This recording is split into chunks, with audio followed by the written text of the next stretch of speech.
إن الحمد لله نحمده ونستعينه ونستغفره ونتوب إليه ونعوذ بالله من شرور أنفسنا ومن سيئات أعمالنا من يهده الله فلا مضل له ومن يضلل فلا هادي له وأشهد أن لا إله إلا الله وحده لا شريك له وأشهد أن محمدا عبده ورسوله لا نبي بعده يا أيها الذين آمنوا اتقوا الله حق تقاته ولا تموتن إلا وأنتم مسلمون يا أيها الناس اتقوا ربكم الذي خلقكم من نفس واحدة وخلق منها زوجها وبث منهما رجالا كثيرا ونساء واتقوا الله الذي تساءلون به والأرحام إن الله كان عليكم رقيبا يا أيها الذين آمنوا اتقوا الله وقولوا قولا سديدا يصلح لكم أعمالكم ويغفر لكم ذنوبكم ومن يطع الله ورسوله فقد فاز فوزا عظيما أما بعد فإن أصدق الحديث كتاب الله الهدى هدى محمد صلى الله عليه وسلم وشر الأمور محدثاتها وكل محدثة بدعة وكل بدعة ضلالة وكل ضلالة في النار. Hadirin dan hadirat, ikhwan dan akhwat yang dirahmati oleh Allah Subhanahu wa taala, puji dan syukur kita panjatkan kepada Allah Subhanahu wa taala atas segala limpahan karunia dan kenikmatan yang terus-menerus Allah berikan kepada kita. Kita berharap semoga Allah Subhanahu wa taala menjadikan kita adalah hamba-hamba yang pandai bersyukur kepada Allah Subhanahu wa taala. Jangan menjadi seorang hamba yang hanya mengingat keburukan, mengingat musibah dan lupa dengan sekian banyak kenikmatan yang Allah berikan kepada kita. Ya. Sebagaimana Allah Subhanahu wa taala sebutkan tentang sifat manusia, ya. Innal insana li rabbih lakanud. Ya. Sungguhnya manusia itu sering berkeluh kesah pada Rabbnya. Kata Al-Hasan Al-Basri, yadhkuru al-masa'ib wa yansa ni'am. Yang kerjaannya hanyalah mengingat musibah-musibah dan lupa dengan kenikmatan-kenikmatan. Betapa banyak di antara kita tatkala terkena kesusahan, kesulitan, maka dia pun lupa dengan berbagai macam kenikmatan yang Allah berikan kepada dia. Ya. Maka seorang hamba yang beriman kepada Allah selalu ingat bahwasanya nikmat yang Allah berikan kepada dia sangatlah banyak, tidak ada bandingannya dengan sedikit musibah yang datang sesekali, kesulitan yang datang hanya sesekali. Salawat dan salam semoga tercurahkan selalu kepada junjungan kita Nabi Muhammad sallallahu alaihi wasallam dan juga kepada keluarganya serta seluruh sahabat beliau tanpa terkecuali. Pada kesempatan yang berbahagia ini kita akan berbicara tentang kisah salah seorang kekasih Allah, Nabiullah Nuh alaihissalam. Yang Nabi Nuh alaihissalam kisahnya mendapat porsi besar dalam Al-Quran. Makanya Allah ulang-ulang kisah Nabi Nuh alaihissalam dalam banyak surat. Hampir 10 surat Allah ulang-ulangi kisah Nabi Nuh alaihissalam. Di antaranya surat Al-A'raf, di antaranya surat Yunus, surat Hud, ya. Di antaranya surat Al-Mu'minun, ya. Di antaranya surat Al-Qamar, di antaranya surat Nuh, ya. Jadi Allah ulang-ulangi kisah Nabi Nuh. Bahkan satu surat khusus spesial tentang Nabi Nuh yang disebut dengan surat Nuh alaihissalam. Ya, kenapa diulang-ulang oleh Allah Subhanahu wa taala? Ini menunjukkan bahwasanya mengenali cerita tentang kisah Nabi Nuh adalah perkara yang sangat penting. Bahkan surat Nuh sendiri adalah surat Makkiyah. Namanya surat Makkiyah itu surat yang turun sebelum Nabi berhijrah ke kota Madinah. Kenapa? Karena waktu Nabi di kota Mekah sebelum Nabi berhijrah, kondisi dakwah sangat sulit. Ya, para sahabat intimidasi, sebagian mereka disiksa, sebagian mereka dibunuh, ya. Sehingga akhirnya mereka harus berhijrah di kemudian hari. Maka Allah turunkan kisah Nabi Nuh alaihissalam kepada Nabi Muhammad SAW agar Nabi Muhammad bersabar. Sungguhnya apa yang dialami oleh Nabi Muhammad dan para sahabatnya ya tidak lebih susah daripada yang pernah dihadapi oleh Nabi Nuh dan orang-orang beriman bersamanya. Ya. Dan ini menjadikan Nabi lebih bersabar, menghibur hati Nabi SAW. Oleh karenanya Allah berfirman, wa kullan naqussu 'alaika min amba'ir rusuli ma nuthabbitu bihi fuadak. Dan kami kisahkan cerita-cerita para rasul yang cerita-cerita tersebut bisa menegarkan hatimu wahai Muhammad. Jadi sengaja Allah kisahkan kepada Nabi Muhammad sallallahu alaihi wasallam kisah para anbiya, di antaranya kisah Nabi Nuh alaihi salam, agar Nabi sallallahu alaihi wasallam lebih tegar hatinya bahwasanya apa yang dialami oleh beliau bukanlah cerita baru tapi sudah cerita lama yang selalu dialami oleh para nabi-nabi sebelum beliau alaihi wassalatu wassalam. Dan Nabi Nuh alaihi salam ya mengalami ujian yang sangat luar biasa ya.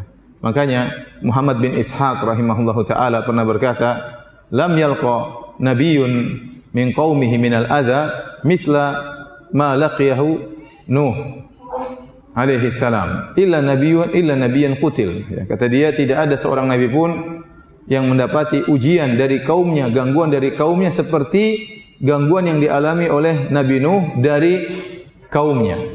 Artinya di antara umat-umat yang paling parah, di antara umat-umat para anbiya yang paling parah umatnya Nabi Nuh dalam hal memberi gangguan kepada para nabi ya. Nanti kita akan dapati bagaimana parahnya kaum Nabi Nuh alaihissalam. Ya. Dan Nabi Nuh alaihissalam berdakwah bukan sebentar, dia berdakwah selama 950 tahun. Jadi kata Allah Subhanahu wa taala, "Laqad arsalna Nuhan ila qaumihi falabitha fihim alfasanatin illa khamsina ama fa akhadhahumut tufan wa hum zalimun."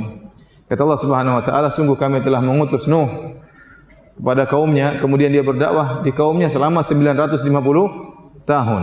Kemudian kaumnya pun disiksa dan diazab dengan banjir yang sangat besar karena mereka berbuat zalim ya. Jadi Nabi Nuh itu berdakwah sangat panjang, 950 tahun dengan gangguan dari kaum yang sangat luar biasa ya. Kita di sini ingin menceritakan kisah Nabi Nuh cuma 1,5 jam mungkin ya. Kalau mau diceritakan 950 tahun terlalu panjang ya. Jadi kita ringkas aja 1,5 jam ya. Hadirin hadirat yang dirahmati oleh Allah Subhanahu wa taala, Nabi Nuh memiliki beberapa ya keistimewaan. Yang pertama, Nabi Nuh alaihissalam ya memiliki umur yang sangat panjang ya. Dan demikianlah orang-orang terdahulu umur mereka sangat panjang-panjang ya. Disebutkan Nabi Nuh alaihissalam diangkat menjadi seorang rasul, umurnya ada yang mengatakan 50 tahun, ada yang mengatakan 40 tahun sebagaimana nabi-nabi yang lain, ada yang mengatakan tatkala umurnya 250 tahun, ada yang mengatakan tatkala umurnya 350 tahun baru diangkat menjadi seorang rasul.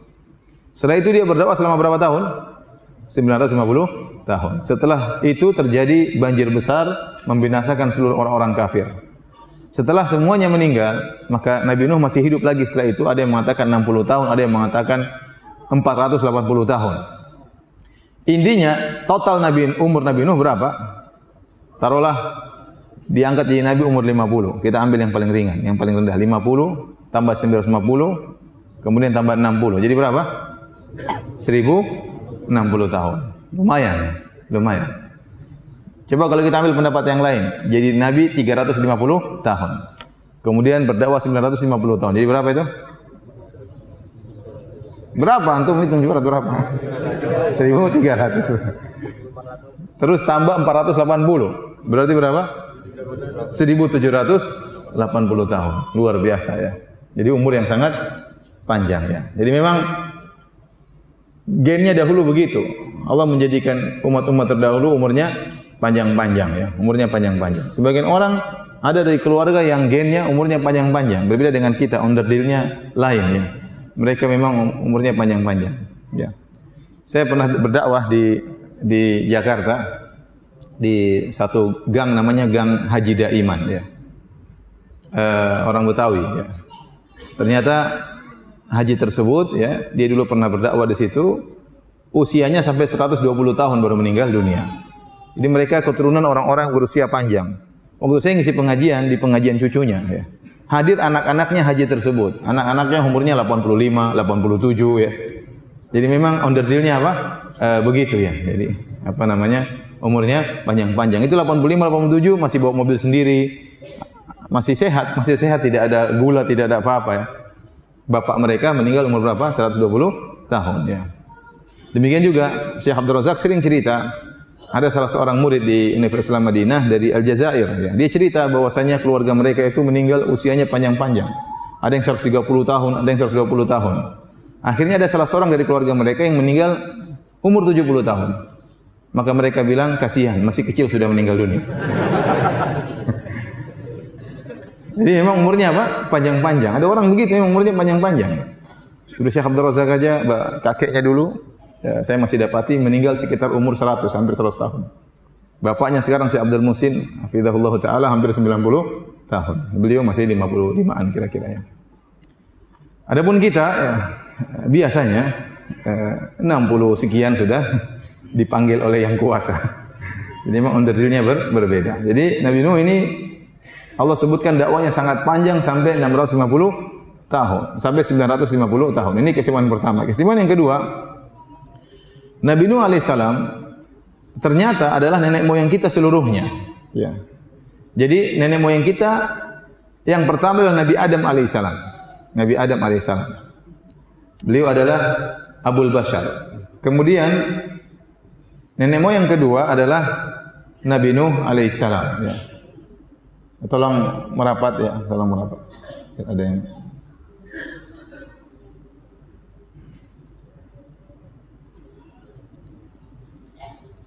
jadi ketika terjadi tufan bukan angin topan ya, bukan. Tufan maksudnya banjir besar. Maka seluruh manusia meninggal di atas muka bumi, yang tersisa hanyalah Nabi Nuh dan orang-orang yang Allah selamatkan, ashabus safinah, yang berada di atas kapal, di atas bahtera. Dan jumlah mereka cuma sedikit. Wa ma amana ma'ahu illa qalil. Kata Allah, yang beriman bersama Nabi Nuh cuma sedikit, sekitar 80 orang. Ada yang mengatakan, bahkan sebagian pendapat mengatakan hanya 8 orang, ada yang mengatakan cuma 7 orang. Ya, ada khilaf di kalangan para ahli sejarah. Tapi pendapat banyak dikatakan jumlah mereka 80 orang. Ya.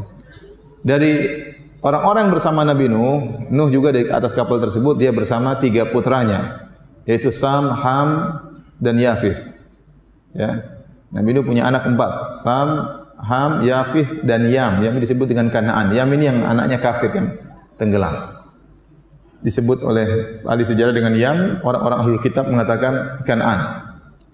Maka tatkala mereka diselamatkan oleh Allah Subhanahu wa taala, seluruhnya tidak punya anak keturunan, atau anak keturunan mereka meninggal, tidak berlanjut. Yang berlanjut anak keturunannya cuma anak keturunan Nabi Nuh alaihissalam. Dalilnya apa? Allah berfirman dalam Al-Quran, wa ja'alna dzurriyyatahu humul baqin. Kata Allah, kami jadikan anak keturunan Nabi Nuh itulah yang tersisa. Itulah yang tersisa di atas muka bumi ini. Jadi kita semua ini adalah keturunan Nabi Nuh alaihissalam. Sebagaimana kita semua ini adalah keturunan Nabi Adam alaihissalam. Dan Nabi Nuh anaknya yang hidup 3 orang, Sam, Ham, dan Yafith. Sam disebut dengan Abul Arab, seluruh orang-orang Arab keturunan Sam. Kemudian Ham, kata sebagian mereka mengatakan Abu Rum, seluruh orang-orang Romawi keturunan Ham. Jadi orang-orang Eropa semua keturunan apa? Ham. Orang-orang Arab semua keturunan Sam. Yafith adalah keturunan orang-orang Habasyah, Ethiopia, orang-orang Sudan, semuanya keturunan apa? Yafith. Nah, antum saya enggak tahu keturunan yang mana. Tapi salah satu daripada 3 ini ya. Ya, dari 3 ini beranak pinak akhirnya muncullah antum-antum ini ya. Jadi karena kita tahu Nabi Nuh alaihissalam adalah nenek moyang kita bersama ya, maka sebenarnya kita harusnya tertarik mendengar cerita tentang nenek moyang kita. Karena kita bercerita tentang leluhur kita bersama, dialah Nuh alaihissalam.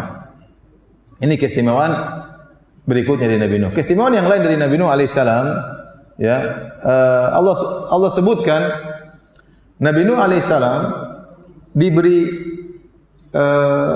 pujian oleh Allah dengan pujian abdan syakura, hamba yang pandai bersyukur.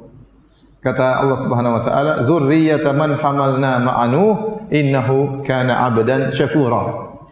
Dialah Nuh abdan syakura, hamba yang pandai bersyukur. Dan ini diketahui oleh manusia kelak pada hari kiamat tatkala di padang mahsyar. Sebagaimana dalam hadis Asy-Syafa'ah Al-Uzma, hadis yang masyhur, tatkala di hari kiamat kelak, tatkala manusia dibangkitkan di padang mahsyar dengan jarak matahari 1 mil, maka keringat mereka bercucuran, mereka dalam kondisi kepayahan, mereka menanti-nanti kapan Allah datang untuk memulai persidangan. Dan inilah kondisi yang sangat berat. Ya, ibarat seorang mau disidang, sekelompok orang mau disidang, tetapi ruang persidangan masih ditutup. Mereka disuruh tunggu di luar sementara matahari sangat panas. Maka mereka ingin segera dimulai persidangan. Maka datanglah manusia dengan penuh kepayahan dan kesulitan menuju kepada Nabi Adam alaihissalam. Kemudian mereka mengatakan, "Ya Adam, anta abul bashar. Khalaqakallahu biyadaihi wa asjada laka malaikatahu askanakal jannah." Wahai Adam, engkau adalah nenek moyang manusia. Manusia yang pertama adalah engkau. Allah ciptakan engkau dengan kedua tangannya. Allah menyuruh malaikat untuk sujud kepadamu. Allah menempatkan engkau di surga. Ya. Kemudian kata mereka, "Ama tara ma nahnu fi wa ma balaghana." Tidakkah kau lihat bagaimana kondisi kami di padang mahsyar ini? Tidakkah kau lihat kepayahan yang kami rasakan? Ala tashfa' lana ila rabbik. Tidakkah kau beri syafaat bagi kami di sisi Rabbmu? Maka Nabi Adam alaihissalam kemudian berkata, "Inna rabbi qad ghadiba al-yawma ghadaban lam yaghdab mithlahu qablahu wala ba'dahu." Sungguhnya Rabbku hari ini sedang sangat murka. Tidak pernah Allah murka sebelumnya seperti ini dan Allah tidak akan murka setelahnya seperti ini.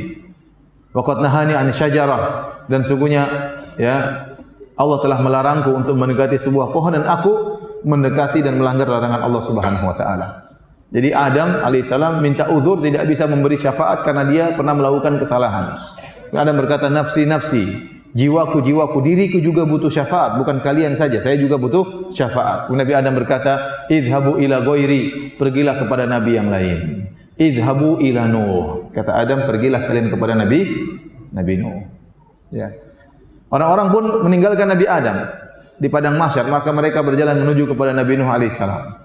Kemudian mereka bertemu dengan Nabi Nuh. Mereka berkata, "Ya Nuh, anta awalur rusuli ila ahli al-ard." Engkau adalah rasul yang pertama yang Allah utus ke atas muka bumi. Wa qad sammaka Allahu 'abdan syakura, dan Allah telah menamakan engkau dengan hamba yang pandai bersyukur. Jadi mereka tahu keistimewaan Nabi Nuh. Sammaka Allahu 'abdan syakura, Allah telah menamakan engkau dengan hamba yang pandai bersyukur. Ala tara ma nahnu fi, tidakkah kau lihat bagaimana kondisi kami, wa balaghana, kesulitan yang kami hadapi. Ala tasfa' lana ila rabbik, tidak kau beri syafaat bagi kami di sisi Rabbmu. Nabi Nuh sama mengatakan, Rabbku sedang murka, tidak pernah murka seperti ini sebelumnya dan tidak akan murka seperti sesudahnya. Kemudian Nabi Nuh berkata, "Nafsi nafsi, jiwaku juga butuh syafaat, jiwaku juga butuh syafaat. Idhabu ila ghairi." Pergilah kepada nabi yang lain. Nabi Nuh menolak untuk memberi syafaat. Akhirnya mereka pergi kepada Nabi Ibrahim. Nabi Ibrahim juga menolak. Mereka pergi kepada Nabi Musa. Nabi Musa menolak. Mereka pergi ke Nabi Isa. Nabi Isa menolak sampai akhirnya pergi kepada Nabi Muhammad sallallahu alaihi wasallam. Kemudian Nabi Muhammad sujud di bawah arsy, sujud yang lama memuji Allah Subhanahu wa taala, memuji Allah. Kemudian Allah berkata, "Ya Muhammad, irfa' ra'sak wa sal tu'ta washfa'tu syaffa'." Wahai Muhammad, angkatlah kepalamu dari sujudmu. Mintalah kepada Allah akan dikabulkan. Berilah syafaat, kau akan diberi syafaat. Itu yang disebut dengan maqamah mahmudah. Intinya, manusia pada hari kiamat kelak tahu Nabi Nuh, di antara pujian Allah kepada Nabi Nuh, abdan syakura, hamba yang pandai bersyukur. Padahal Nabi Nuh alaihissalam, kalau kita lihat sejarahnya nanti, ya, Nabi Nuh bukan orang paling kaya. Nabi Nuh hidup dengan kesulitan. Nabi Nuh tiap hari dicaci maki oleh umatnya. Selalu diuji dengan ujian yang sangat berat. Tadi kata siapa? Muhammad bin Ishaq. Tidak ada seorang nabi pun yang diuji seperti ujiannya Nabi Nuh dari kaumnya, kecuali nabi yang terbunuh, ada nabi yang terbunuh. Ya, tetapi selain itu, nabi yang paling berat diuji oleh kaumnya adalah Nabi Nuh alaihissalam. Meskipun ujian berat dia hadapi selama 950 tahun, tapi ternyata dia adalah hamba yang pandai bersyukur.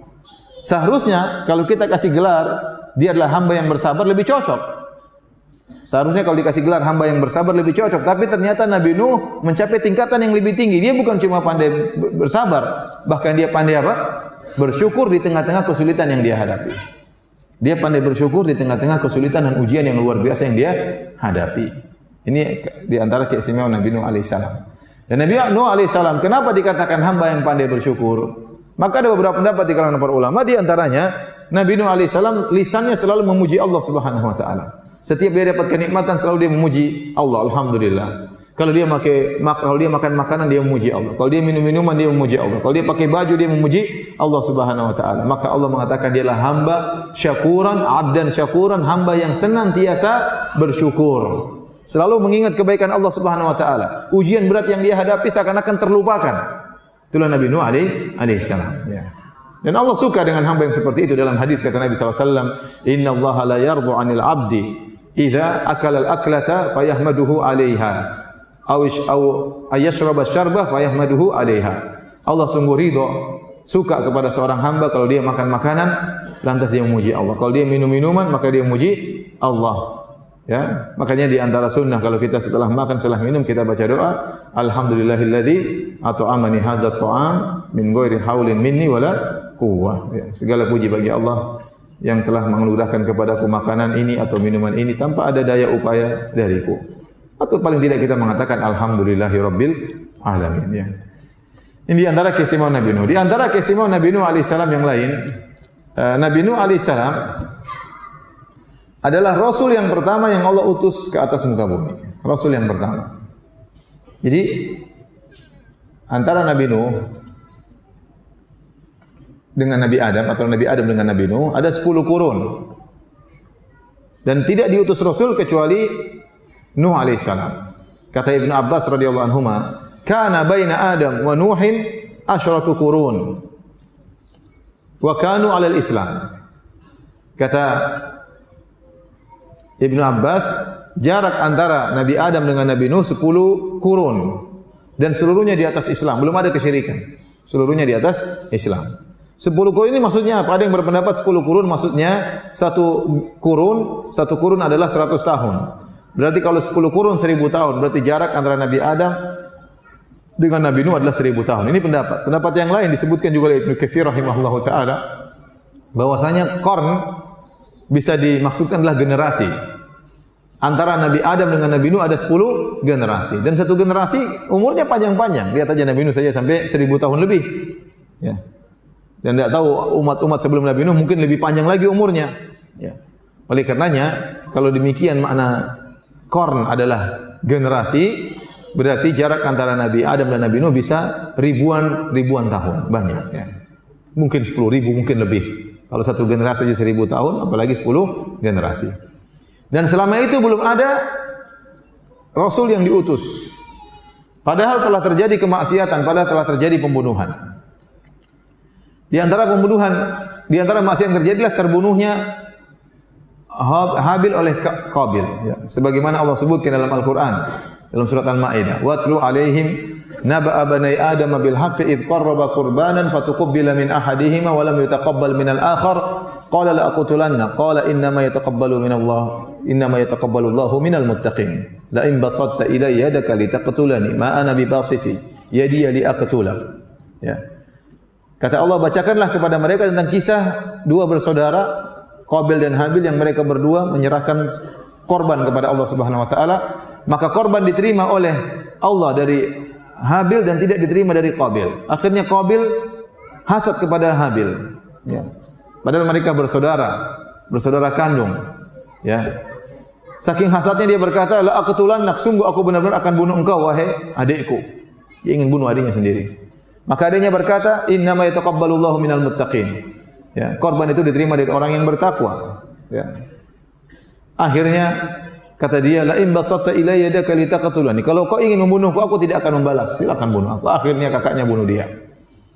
Ini antara maksiat yang terjadi setelah Nabi Adam tiada, ternyata kakak membunuh adiknya. Berarti maksiat pembunuhan sudah terjadi. Dan mungkin ada maksiat-maksiat yang lain. Ada mungkin pemerkosaan atau ada perzinahan atau ada pencurian, pembunuhan saja terjadi. Tetapi selama ribuan tahun tersebut Allah belum mengutus seorang rasul. Kapan seorang rasul diutus oleh Allah? Tatkala muncul kesyirikan. Dan kesyirikan yang pertama kali terjadi di alam semesta adalah kesyirikan yang terjadi di zaman kaumnya Nabi Nuh alaihissalam. Maka saat itulah Allah mengutus Nabi Nuh alaihissalam. Apa kata Allah Subhanahu wa taala menceritakan tentang perkataan kaum Nabi Nuh dalam surat Nuh? Kata Allah, wa qalu la tadharunna alihatakum wa la tadharunna waddan wa la suwa'an wa la yaghutha wa ya'uqa wa nasra wa qad adallu katsira. Para kaum Nabi Nuh saling mengingatkan di antara mereka untuk bersabar menyembah tuhan-tuhan mereka. Jadi bersabar dalam kesyirikan, sabar menyembah syirik.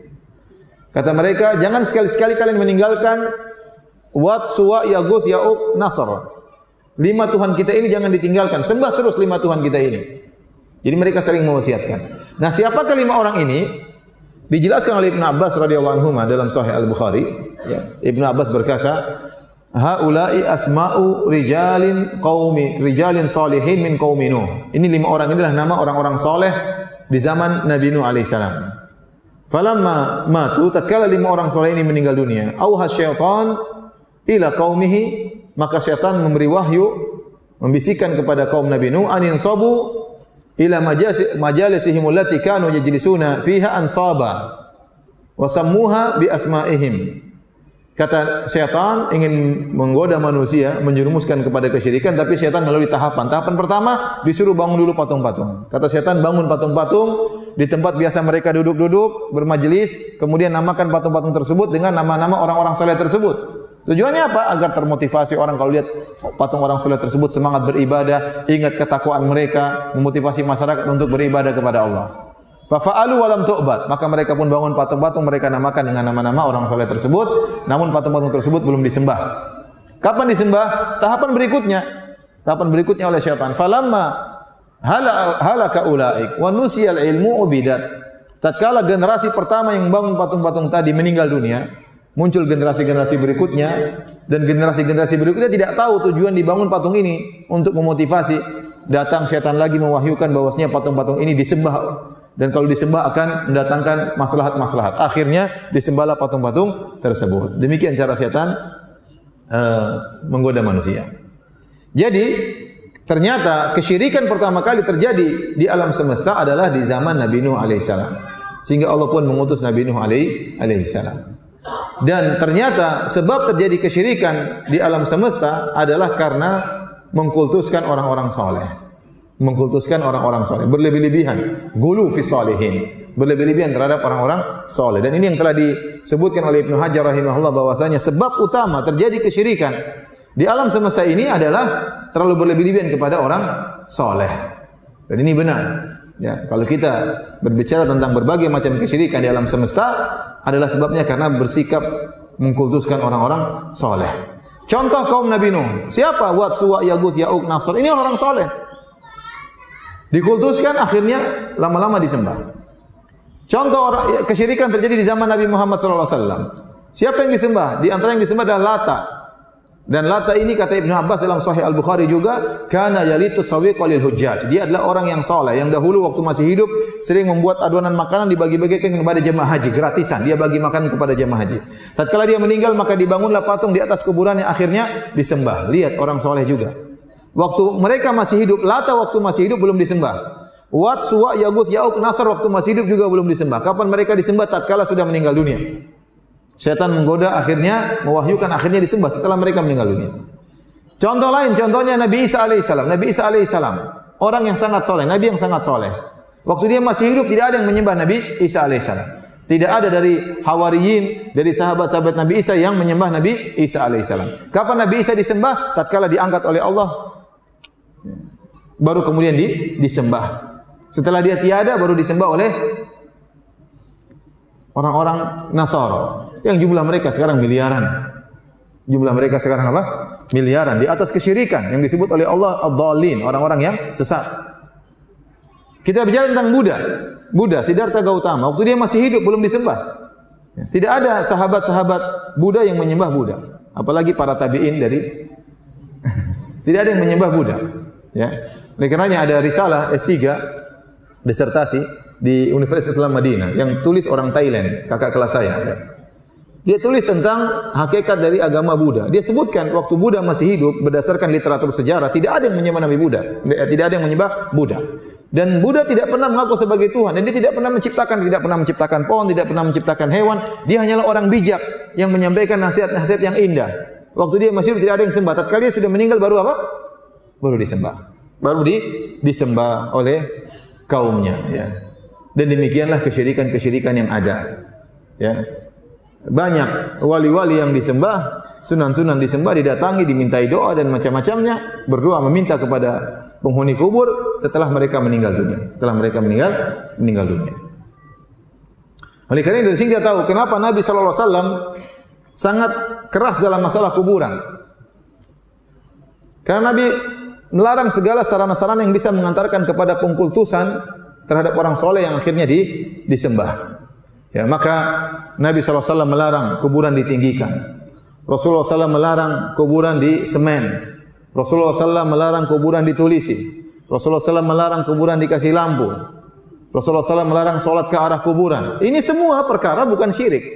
Meninggikan kuburan, menulisin kuburan, kasih tanah mengkapuri kuburan, menyemen kuburan. Ini bukan syirik. Solat ke arah kuburan juga bukan syirik. Tapi ini dilarang karena khawatir mengantarkan kepada hal-hal tersebut. Ya. Namun kata Ibnul Qayyim rahimahullah, seluruh larangan Nabi tentang kuburan dilanggar oleh kaum muslimin. Dilanggar oleh kaum muslimin. Ya. Oleh karenanya Al-Imam Asy-Syaukani rahimahullah menyebutkan dalam kitabnya Syarhus Sudur, disebutkan, antum bayangkan ada seorang masuk ke kuburan orang soleh. Kemudian kuburan ini ternyata tinggi, ditinggikan. Kemudian dilapisi dengan sitar, dengan kain, ditulis tulisan kaligrafi. Kemudian dikasih dupa-dupa, kemudian dikasih lampu, ya. Kemudian ada orang baca Quran sekitarnya. Tatkala orang datang, apa perasaan dia? Ini jangan-jangan mayat ini bisa beri manfaat, bisa beri mudarat. Timbul keyakinan tersebut muncul dengan sendirinya, apalagi orang-orang awam. Akhirnya para orang minta kepada penghuni kubur tersebut. Akhirnya itu kesyirikan yang dilarang. Dan itu banyak terjadi. Banyak orang-orang datang ke kuburan kemudian minta kepada kuburan. Kalau menziarahi kuburan bagus. Menziarahi kuburan tujuannya apa? Untuk mengingat kematian, untuk mendoakan penghuni kubur. Itu tujuan ziarah kubur yang sunnah. Tujuannya untuk mengingat kematian agar kita ingat bahwasanya kita akan meninggal seperti dia. Yang kedua untuk mendoakan penghuni kubur. Sebagaimana para sahabat yang masih hidup datang ke kuburan syuhada Uhud mendoakan para syuhada Uhud. Bukan minta-minta kepada mereka.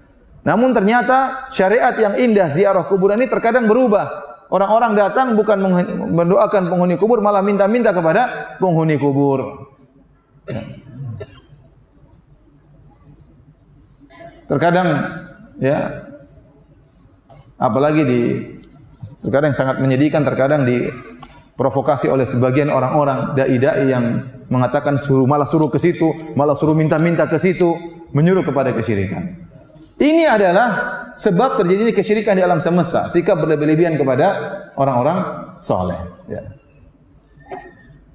Kemudian ikhwan dan akhwat yang dirahmati Allah Subhanahu wa taala, seluruh nabi menyeru kepada tauhid. Wa laqad ba'atsna fi kulli ummatin rasulan an ibudullaha wajtanibut taghut. Sungguh kami mengutus pada setiap umat seorang rasul yang menyeru kepada kaumnya sembahlah Allah dan jauhilah kesyirikan. Ya. Dan mengingatkan manusia dari kesyirikan itu tujuan utama para anbiya, para nabi. Kita mengingatkan manusia dari berbagai macam maksiat, dari perzinahan kita ingatkan bahaya, ya, dari perjudian, dari khamar, dari riba, tetapi mengingatkan manusia kepada kesyirikan itu sangat penting karena itu maksiat yang paling besar. Maksiat yang sangat paling besar. Ini pertama, syirik adalah maksiat yang paling besar. Yang kedua, maksiat itu masih terjadi, kesyirikan masih ada di zaman kita. Masih ada atau tidak? Masih banyak. Masih banyak orang menyembelih kepada selain Allah, masih banyak orang menyembelih kepada jin, masih banyak orang pakai jimat, masih banyak orang pergi ke dukun. Dukunnya saja masih banyak. Dukun masih banyak atau tidak? Masih banyak. Masih banyak orang pergi ke kuburan-kuburan wali minta-minta ke situ. Masih banyak. Masih banyak, bukan tidak ada, masih banyak. Dan banyak orang melakukan kesyirikan, mereka tidak tahu kalau itu syirik. Ini jadi masalah. Kalau orang berzina mereka tahu itu dosa, mereka tahu itu zina. Kalau orang minum khamar mereka tahu itu dosa. Kalau orang makan riba mereka tahu itu dosa. Kalau orang mencuri dia tahu itu dosa. Tapi banyak orang melakukan kesyirikan dia tidak sadar itu kesyirikan. Maka semakin menekankan kita untuk mengingatkan itu adalah kesyirikan. Banyak orang ya pakai jimat dia menyangka ini bukan syirik, namanya ikhtiar, usaha. Padahal apa? Syirik. Banyak dukun namanya orang pintar. Dia pergi ke orang pintar, ini orang pintar. Dia tidak merasa berdosa sama sekali. Ya. Banyak orang memotong ayam, memotong kambing untuk bangun rumah, dikatakan tradisi masyarakat. Dia tidak tahu itu syirik. Sehingga perlu diingatkan ini merupakan apa?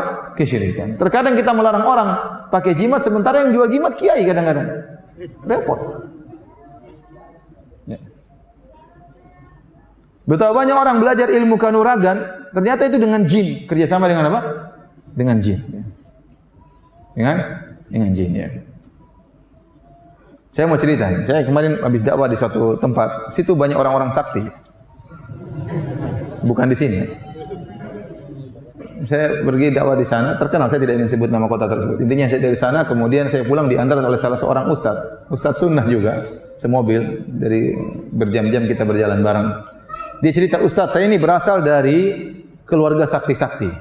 Bapak saya sakti, om saya sakti, kakek saya juga sakti. Jadi banyak orang datang belajar ke mereka, minta ilmu, nanti suruh bayar mahar. Ya. Terus dia cerita, suatu hari sepupu saya, dia nggak pandai ngomong. Dia kalau ceramah ke depan orang mungkin nggak enak ngomongnya. Pokoknya dia nggak pandai ngomong. Maka dia ingin belajar sama om saya tentang ilmu supaya pandai ngomong ya. Jadi ada ilmunya juga supaya pandai apa? Ngomong. Akhirnya dia belajar sama om saya, kata om saya, oke, kamu silakan belajar, tapi maharnya harus bayar 10 gram emas. 10 gram emas. Akhirnya kata sepupu saya, ya om, ya, tapi 5 gram dulu ya om ya. Yang penting saya belajar dulu. Kata omnya enggak apa, 5 gram nyusul. Akhirnya dikasihlah 5 gram, kemudian dia belajar ilmu tersebut, suruh wirid ini, wirid anu, suruh ini, ritual. Akhirnya dia pandai ngomong. Waktu dia pandai ngomong, yang pertama dibohongin omnya itu. Akhirnya 5 gram tidak dibayar-bayar sampai sekarang. Setelah itu, dia bohongin banyak orang, ngomong. Sampai Ustadz ini cerita, dia pernah telepon saya mau pinjam uang. Saya enggak berani ngomong Ustadz. Karena saya takut dia apa? Nyihir saya dengan ilmunya tersebut. Maka langsung saya bentak-bentak sebelum dia, karena kalau saya sudah dengar lama, akhirnya saya terbawa. Ya, seperti itu. Ini ilmu-ilmu yang mengerikan, pasti ada kaitannya dengan jin. Dengan dibumbui dengan ayat-ayat Al-Quran. Ya.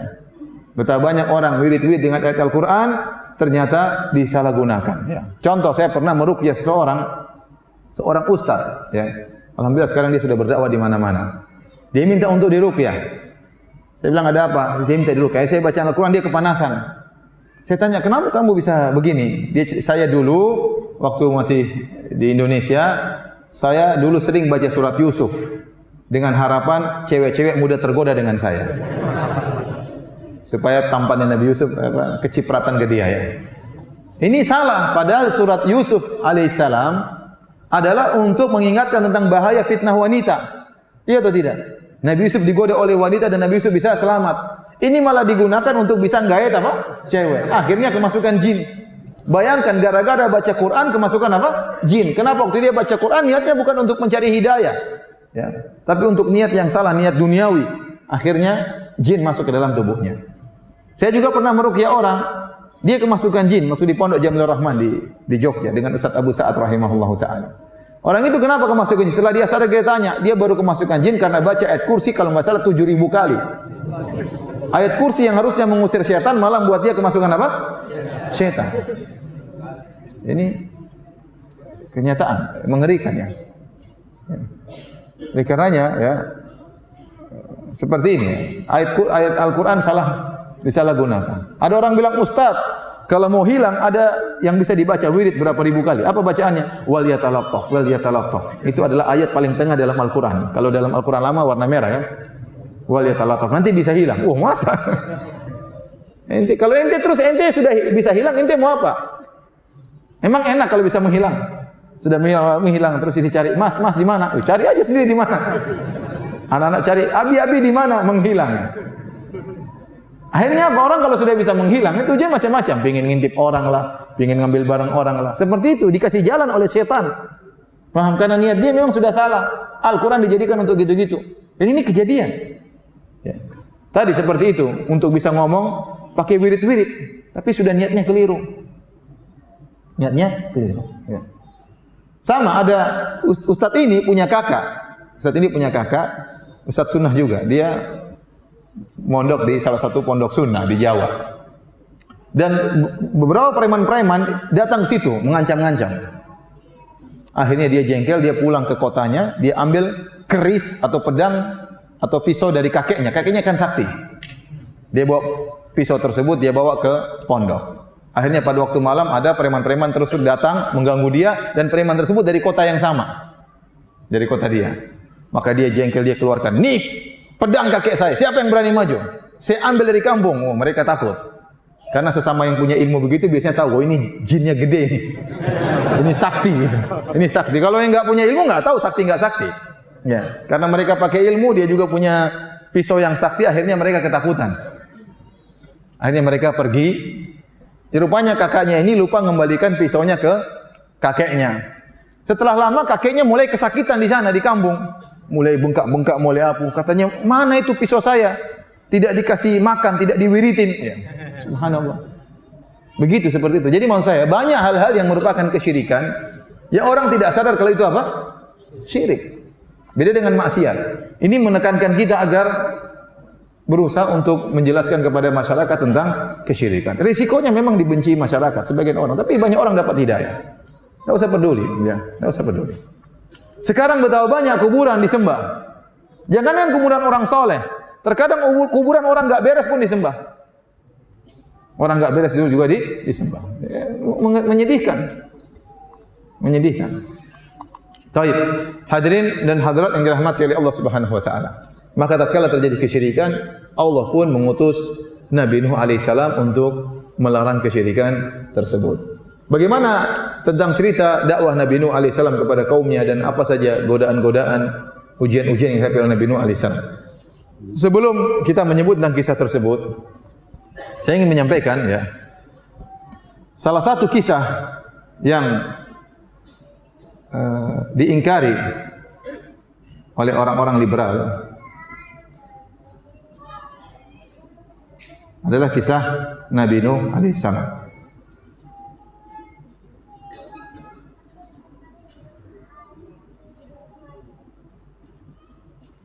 Orang-orang liberal menganggap kisah-kisah dalam Al-Quran itu adalah kisah-kisah yang fiktif, tidak mesti terjadi. Tidak mesti terjadi. Padahal seluruh kisah dalam Al-Quran adalah kisah yang nyata.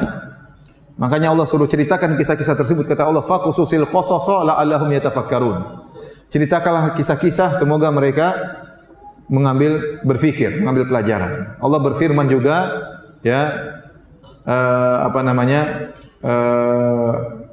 tentang kisah Nabi Yusuf alaihissalam. Setelah Allah menceritakan kisah Nabi Yusuf alaihissalam, Allah katakan, "Ma kana haditha yuftara, laqad kana fi qasasihim ibratun li ulil albab, ma kana haditha yuftara." Sungguh pada kisah mereka itu ada pelajaran bagi orang yang cerdas. Ma kana haditha yuftara. Dan kisah tersebut bukanlah kisah yang fiktif, tapi kisah yang pernah terjadi. Kisah Nabi Adam, Nabi Nuh, Nabi Daud, Nabi Sulaiman, semua nabi-nabi yang Allah sebutkan dalam Al-Quran, demikian disebut oleh Nabi Muhammad SAW dalam hadis-hadisnya, semuanya kisah nyata, bukan kisah dongeng belaka. Yang mengatakan kisah itu dongeng orang-orang kafir. Ma hadza illa asatirul awwalin, kata mereka. Inilah dongeng-dongeng orang terdahulu, orang-orang kafir dahulu, orang musyrikin Arab dahulu menamakan Al-Quran dengan apa? Dongeng orang-orang terdahulu.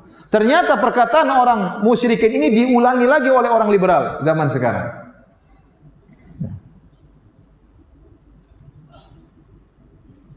Dalam sebuah tulisan yang berjudul "Perspektif Lain Atas Kisah atau Dongeng dalam Quran". Bayangkan.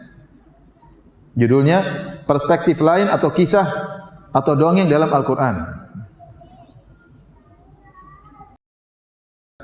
Saya nimbrung diskusi sedikit ya, karena tema soal kisah dalam Quran ini menarik untuk dibicarakan. Pertanyaan pertama, apakah kisah-kisah dalam Al-Quran itu semua secara faktual pernah terjadi? Dia mengatakan Quran tidak terlalu peduli dengan faktualitas cerita-cerita itu.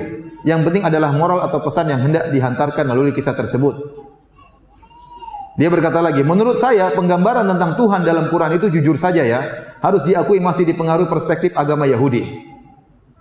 Maksud saya begini, kata dia, kalau kita telah kisah-kisah dalam Quran ada pola demikian.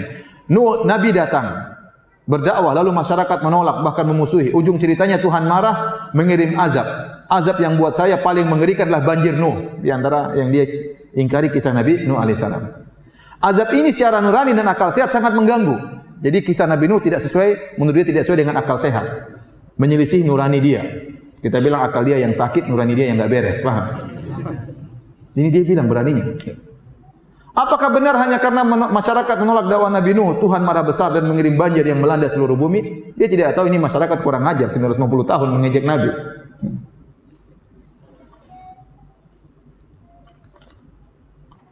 Kata dia, Quran memberikan restu atas konsep Tuhan pendendam. Mengerikan. Dia juga punya makalah judulnya Al-Quran dan Spider-Man. Mengerikan.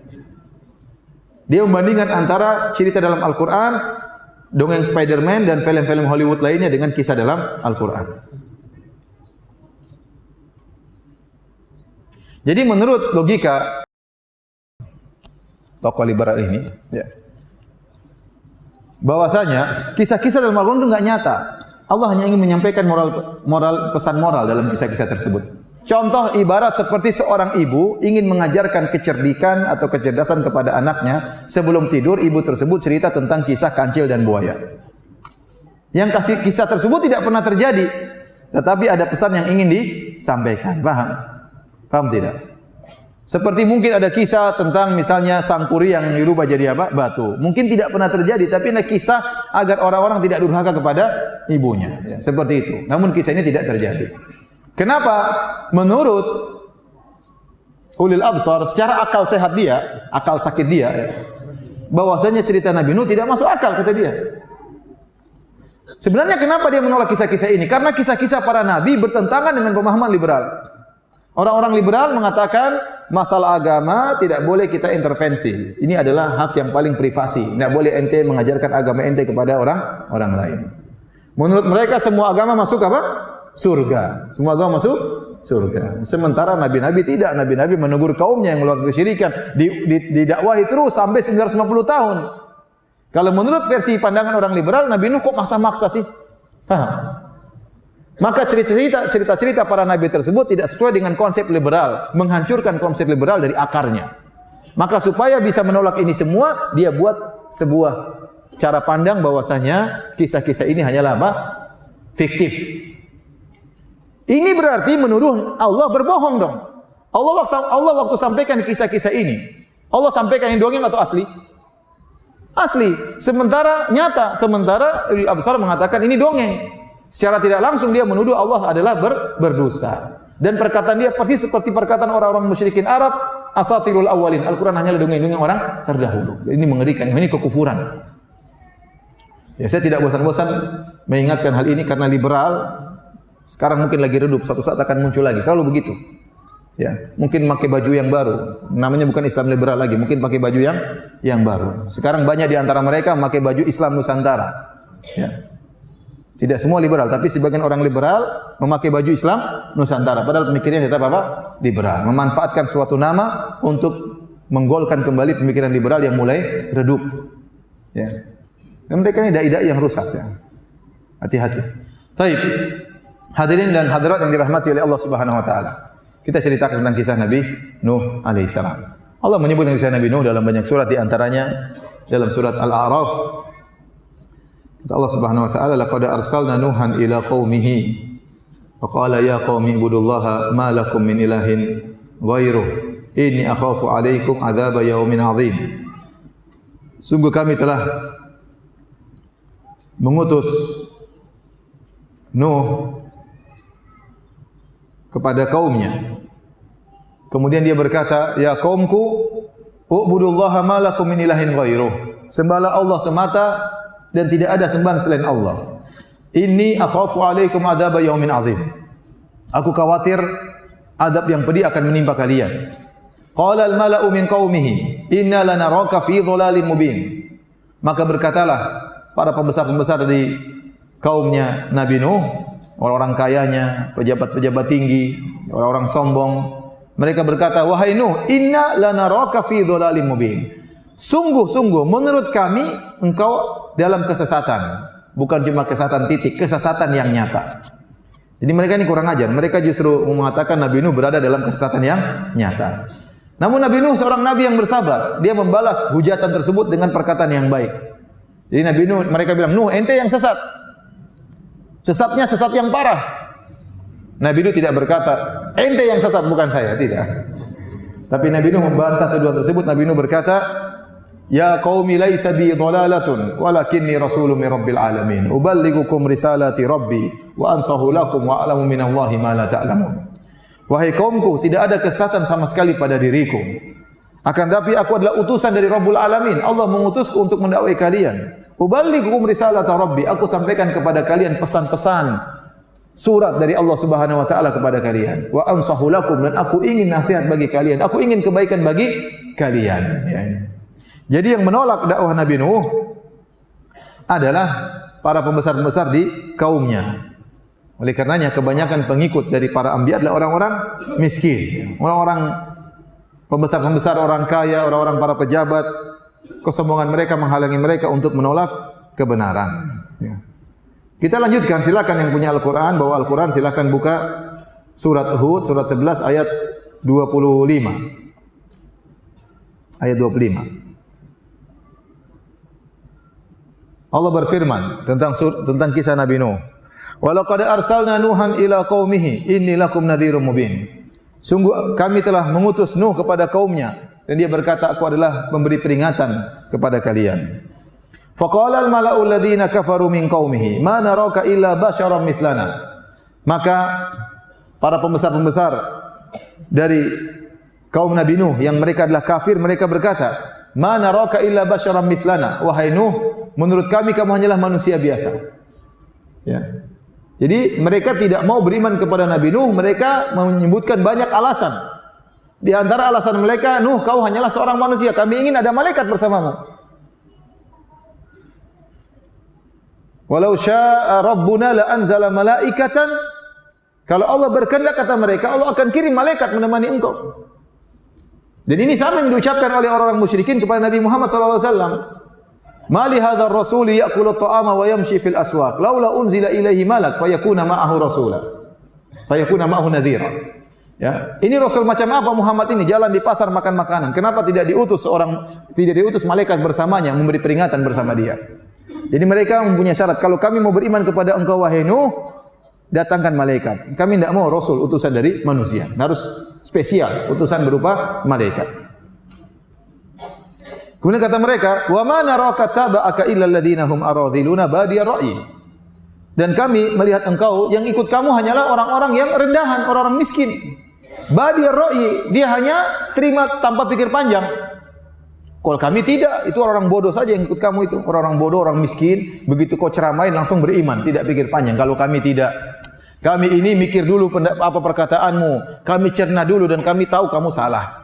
Adapun pengikut kamu itu orang bodoh, tidak ngerti. Ibnu Katsir waktu menyampaikan hujahnya orang-orang musyrik ini, Ibnu Katsir berkata, justru kalian yang enggak ngerti. Ya. Kenapa? Karena yang disampaikan oleh Nabi Nuh adalah hujah yang sangat jelas, tidak perlu pikir panjang. Kalau ada orang bilang matahari di atas, perlu pikir panjang atau tidak? Yang pikir panjang itu yang bahlul. Paham? Orang lihat matahari di atas, selesai. Ini cahaya matahari, sudah enggak usah pikir panjang. Justru mereka ini terpuji karena mereka dengan ketulusan hati mereka tidak pikir panjang melihat kebenaran yang sangat terang benderang dibawa oleh Nabi Nuh alaihissalam. Oleh karenanya di antara keistimewaan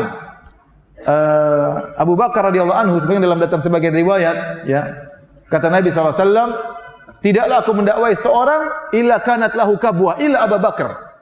Setiap aku dakwai orang, semua orang pasti ada yang ragu-ragu, tidak ada yang langsung terima. Yang langsung terima dakwah saya cuma siapa? Abu Bakar radhiyallahu taala anhu. Tidak pikir panjang langsung terima dakwah. Kenapa? Dakwah Nabi benar-benar jelas terang benderang. Jadi mereka mencela Nabi Nuh dengan mengatakan, yang ikut kamu wahai Nuh hanyalah orang-orang awam, orang-orang bodoh yang terima langsung. Kalau kami pikir panjang. Justru kalian yang tercela kebenaran yang jelas, ngapain pikir panjang. Taib, hadirin, ya. Kemudian kata mereka, wa ma narau lakum alaina min fadl. Dan kami tidak melihat engkau punya kelebihan di atas kami. Kau bukan orang paling kaya, Nuh. Engkau bukan orang paling kaya. Engkau punya apa kelebihan di atas kami? Kenapa kau jadi rasul? Kenapa kau jadi rasul? Apa kelebihanmu? Bal nadhunnukum kadzibin. Menurut kami kau pendusta wahai Nuh. Subhanallah. Mereka tidak mau terima Nabi Nuh dan mereka bikin persyaratan supaya mereka mau beriman kepada Nabi Nuh. Nabi Nuh mengatakan kepada mereka. Jadi ada tuduhan-tuduhan mereka kepada Nabi Nuh. Di antara tuduhan mereka kepada Nabi Nuh, kata mereka, in huwa illa rajulun bihi jinnatun. Sungguhnya Nuh ini hanya orang gila. Wa qalu majnunun wasdujir. Kata mereka, Nuh ini orang gila. Kemudian di antara tuduhan mereka, Nuh ini hanya ingin mencari dunia, ingin menjadi pemimpin. Karena dia miskin, tidak punya apa-apa, maka dia ingin memimpin orang-orang kaya. Yuridu an yatafaddala alaikum. Nuh ini hanya ingin menjadi pemimpin kalian. Caranya bagaimana supaya bisa menguasai orang kaya? Dia ngaku sebagai nabi. Jangan percaya sama Nuh. Jadi mereka ngejek Nabi Nuh. Nuh ini hanya ingin cari dunia. Ingin cari dunia, menjadi pemimpin, dapat dunia, setelah itu dia menguasai kita, dia minta dunia dari kita. Semua tuduhan dituduhkan kepada Nabi Nuh alaihissalam. Maka Nabi Nuh alaihissalam dengan sabar membantah. Kata Nabi Nuh, "Wa ya qaumi la as'alukum alaihi mala." Wahai kaumku, aku tidak minta harta kepada kalian. In ajriya illa 'ala Allah. Sungguhnya aku berdakwah, aku mengharapkan pahala dari Allah Subhanahu wa taala. Kemudian kata mereka juga, "Nuh, kalau kau ingin kami beriman, usir itu orang-orang miskin. Kami tidak ingin kami beriman kemudian bergabung sama orang miskin. Usir mereka, biar kami yang kaya-kaya saja yang beriman." Nabi Nuh tidak mau memenuhi persyaratan mereka. Kata Nabi Nuh, "Wa ma ana bitaridil ladzina amanu innahum mulaqu rabbihim walakinni arakum qauman tajhalun." Aku tidak akan mengusir orang-orang miskin yang beriman. Sungguhnya mereka akan bertemu dengan Rabb mereka. Akan tapi menurut aku kalian yang jahil, tidak mengerti. Wa ya qaumi man yansuruni minallahi in tarattum afala tadhakkarun. Wahai kaumku, wahai orang-orang kaya, kalau saya usir orang-orang miskin yang telah beriman kepadaku, Allah akan murka kepadaku. Kalau Allah murka kepadaku, siapa yang bisa tolong saya? Kemudian Nabi Nuh bantah. Kata mereka, kalau kau menjadi nabi, kau harus paling kaya. Apa keistimewaan menjadi nabi? Kau bukan paling kaya. Nabi Nuh bantah. Wala aqulu lakum indi khazainullah. Aku tidak pernah berkata kalau aku punya perbendaharaan alam semesta yang milik Allah. Itu milik Allah. Harta, emas, kekayaan milik Allah. Kalau Allah tidak kasih saya tidak punya. Bagaimana kalian maksa saya untuk menjadi orang paling kaya? Wala a'lamul ghaib. Kata mereka, wahai Nuh, kalau kau ingin jadi kami beriman kepadamu, kau harus tahu ilmu gaib. Kata Nabi Nuh, bukan syarat seorang nabi harus tahu ilmu gaib. Wala a'lamul gaib, aku tidak tahu ilmu gaib, kata Nabi Nuh alaihi salam.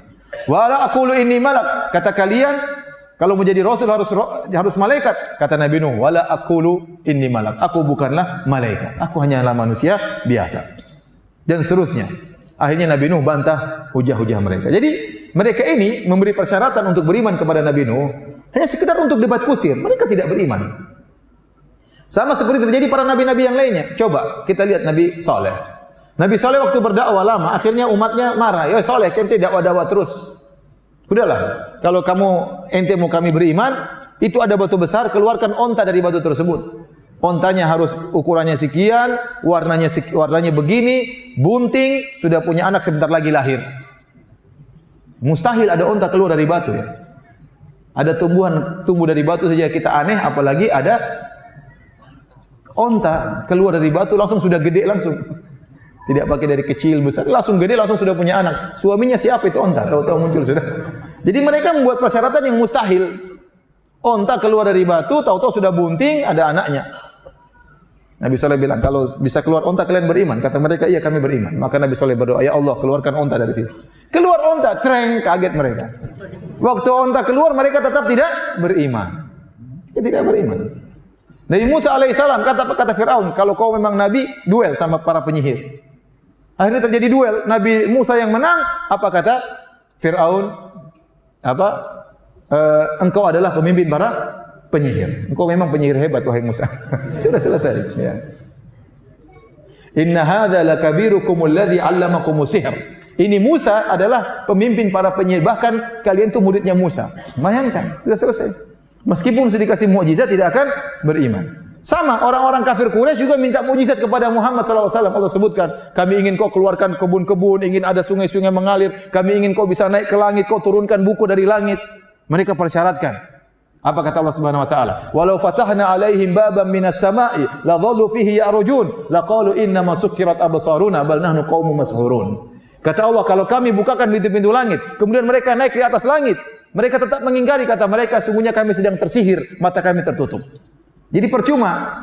Sama kalau ternyata Nabi Nuh memenuhi persyaratan mereka, Nabi Nuh tiba-tiba kaya, Nabi Nuh tahu-tahu punya ilmu gaib, tetap saja mereka tidak akan beriman. Jadi mereka minta ini hanya sekedar untuk berjidal saja, berdebat. Namun setiap mereka menyampaikan syubhat dibantah oleh Nabi Nuh alaihissalam. Nabi Nuh jidal terus sama mereka. Oleh karenanya kata para sebagian ulama, ini dalil boleh seorang dai membantah syubhat-syubhat, tidak jadi masalah. Sebagaimana Nabi Nuh membantah syubhat-syubhat mereka, membantah tuduhan-tuduhan mereka. Akhirnya mereka sudah kalah debat, kata mereka, qalu ya Nuh qad jadaltana fa aktsarta jidalana fa'tina bima ta'iduna in kunta minas shadiqin. Kata mereka, wahai Nuh, kau memang tukang debat Nuh, terlalu banyak debat. Kau terlalu banyak debat kami, sudah enggak usah banyak debat Nuh. Datangkan azabmu kemari. Kau bilang katanya nanti ada azab pedih, katanya ada azab yang dahsyat. Ini akhafu alaikum azab yaumin azim. Ya, akan datang azab yang dahsyat. Azab yaumin alim, ada azab yang sangat pedih. Datangkan azab yang pedih dan dahsyat tersebut kepada kami. Sudah akhirnya Nabi Nuh berkata, "Innama ya'tikum bihillahu insya'a wa ma antum bimu'jizin." Kalau Allah berkehendak, Allah akan kirimkan adab tersebut kepada kalian. Dan kalau adab tersebut sudah turun, kalian tidak akan bisa menolak adab tersebut. Kemudian kata Nabi Nuh, "Wala yanfa'ukum nushi in aradtu an ansaha lakum in kana Allah yuridu ayyughwiyakum huwa rabbukum wa ilaihi turja'un." Kata Nabi Nuh kepada mereka setelah lama berdakwah, Nabi Nuh berkata, kesimpulannya, percuma nasihat saya kepada kalian wahai kaumku. Saya sudah nasihat kalian capek-capek. Kalau Allah memang ingin menyesatkan kalian, percuma nasihat kalian. Nasihat saya kepada kalian. Toh kalian akan dikembalikan kepada Rabb kalian. Nasihat saya tidak bermanfaat. Jadi Nabi Nuh mengatakan demikian setelah ratusan tahun berdakwah. Setelah 950 tahun berdakwah, dia mengambil kesimpulan mereka ini tidak akan dapat hidayah. Maka dia mengatakan, wala yanfa'ukum nushi, tidak akan beri manfaat kepada kalian nasihatku kepada kalian. In kana Allah yuridu ayyughwiyakum, kalau Allah ingin menyesatkan kalian. Ingat setelah berapa tahun? 950 tahun. Jangan sampai ada orang berdakwah suatu kampung, baru berdakwah sekali dua kali diusir, kemudian dia berkata, memang Allah menghendaki mereka tersesat. Ya akhi, baru 2 hari ya akhi. Ini 950 tahun. Ya coba lagi yang ketiga, coba lagi. Ente diusir oleh suatu kaum ya. Pengajiannya dibubarkan, oh memang mereka tidak dapat hidayah memang. Percuma saya menyampaikan nasihat kalau Allah ingin menyesatkan mereka. Jangan begitu. Ini yang ente berusaha. Ya. Bukan langsung memvonis orang seperti itu. Sabar. Taib. Akhirnya Allah berfirman, "Wa uhiya ila Nuhin annahu la yu'mina min qaumika illa man qad aman." Dan diwahyukan kepada Nabi Nuh, wahyu dari Allah. Sungguhnya tidak akan beriman dari kaummu kecuali orang-orang yang telah beriman, yang sudah ada. Yang 80 orang itu yang beriman. Selanjutnya semuanya enggak bakalan beriman. Sudah Nuh, selesai. Allah tegur, sudah. Allah sampaikan. Diwahyukan kepada Nuh, tidak akan ada yang beriman kecuali yang sudah pernah beriman. Berapa orang? 80 orang. Sisanya yang kau harapkan tidak akan beriman. Fala tabta'is bima kanu yaf'alun. Jangan kau sedih dengan apa yang mereka lakukan. Kata Allah, "Wasna'il fulka bi a'yunina." Ya sudah Nuh, enggak usah dakwahi mereka. Sekarang bikin kapal. Dengan pengawasan kami, wa wahyina, dengan perintah dari kami. Wala tukhatibini bil ladzina fil ladzina zalamu innahum mughraqun. Dan jangan kau debat saya atau jangan kau bicara kepadaku tentang orang-orang yang akan ditenggelamkan. Kalau ada yang tenggelam sudah biarin aja. Maksudnya demikian. Akhirnya Nabi Nuh alaihissalam mulai mengerjakan perintah Allah. Bayangkan di musim kemarau, musim kering tidak ada hujan, ya. Dan Nabi Nuh alaihissalam luar biasa dia dakwah 950 tahun. Makanya dia berkeluh kesah di hadapan Allah dalam surat Nuh. Ya, saya bacakan suratnya. Apa kata Nabi Nuh? Rabbi inni da'autu qaumi laila wa nahara. Ya Rabbku, sungguh aku telah mendakwahi kaumku siang dan malam. Ingat, siang malam Nabi Nuh berdakwah. Tidak pernah letih, tidak pernah lelah, siang malam. Bukan seperti saya. Cuma Sabtu pagi di Cirebon ya. Siang malam dia berdakwah. Bukan cuma pada maghrib sampai isya. Siang malam dia berdakwah. Kata Nabi Nuh, "Falam yaziduhum du'ai illa firara." Dan tidak semakin aku berdakwah kecuali mereka semakin kabur, semakin lari. Bayangkan istrinya tidak beriman, anaknya tidak beriman. Saya bisa bayangkan bagaimana beratnya Nabi Nuh alaihissalam. Bayangkan ada seorang ustaz berdakwah kepada para ibu-ibu. Ibu-ibu pakai jilbab lah ibu-ibu. Jilbab itu wajib. Ternyata istrinya tidak pakai jilbab. Apa kata orang-orang? Ustaznya pintar ngomong ya. Istri saja tidak pakai jilbab, suruh orang pakai jilbab. Bayangkan saya berdakwah kepada orang-orang, saya bilang, ibu-ibu didik anak-anak supaya anak-anak rajin sholat di masjid. Sementara anak saya pun tidak sholat di masjid. Apa kata orang-orang? Ustaznya pintar ngomong, anaknya tidak bisa didik, mau ceramah sama orang lain. Kira-kira Nabi Nuh demikian. Dia dakwahi kaumnya. Sementara istri anaknya masih kafir. Apa kata kaumnya? Ente saja istri ente tidak, orang terdekat ente saja tidak beriman sama ente. Anak ente saja tidak percaya sama ente. Bagaimana kita percaya sama ente, wahai Nuh? Berat ujian. Jadi dia berdakwah siang dan malam. Dan mereka semakin dakwah semakin kabur. Apa kata Nabi Nuh? Wa inni kullama da'autuhum litaghfira lahum. Dan setiap kali aku dakwahi mereka, ya Allah, aku dakwahi kaumku agar engkau ampuni mereka. Nabi Nuh dengan tulus berkata demikian. Tujuan dia dakwah bukan agar umatnya dapat azab, tidak. Karena dia khawatir melihat kondisi umatnya. Litaghfira lahum, agar kau ampuni mereka ya Allah. Tujuan yang tulus dari Nabi Nuh. Bukan sekedar dakwah menegakkan hujah kemudian selesai, tidak. Dia ingin agar kaumnya itu selamat. Maka dia sampaikan kepada Allah, wa inni kullama da'autuhum litaghfira lahum. Aku dakwahi mereka agar engkau ampuni mereka. Apa yang mereka lakukan? Ja'alu asabi'ahum fi adanihim. Mereka meletakkan jari-jari mereka di telinga mereka. wastaghshaw thiyabahum. Mereka ambil baju kemudian nutup wajah mereka. Untuk bayangkan Nabi Nuh mau berdakwah, ya ikhwan, ente mau dakwah Nuh, tafadhal. Kira-kira begitu. Kira-kira begitu. Ini paling menyakitkan. Ini kaum yang sangat brengsek. Saya sering sampaikan kalau saya berdakwah saja, lagi ceramah begini, terus ada yang main HP, saya jengkel. Tapi saya maafkan ya.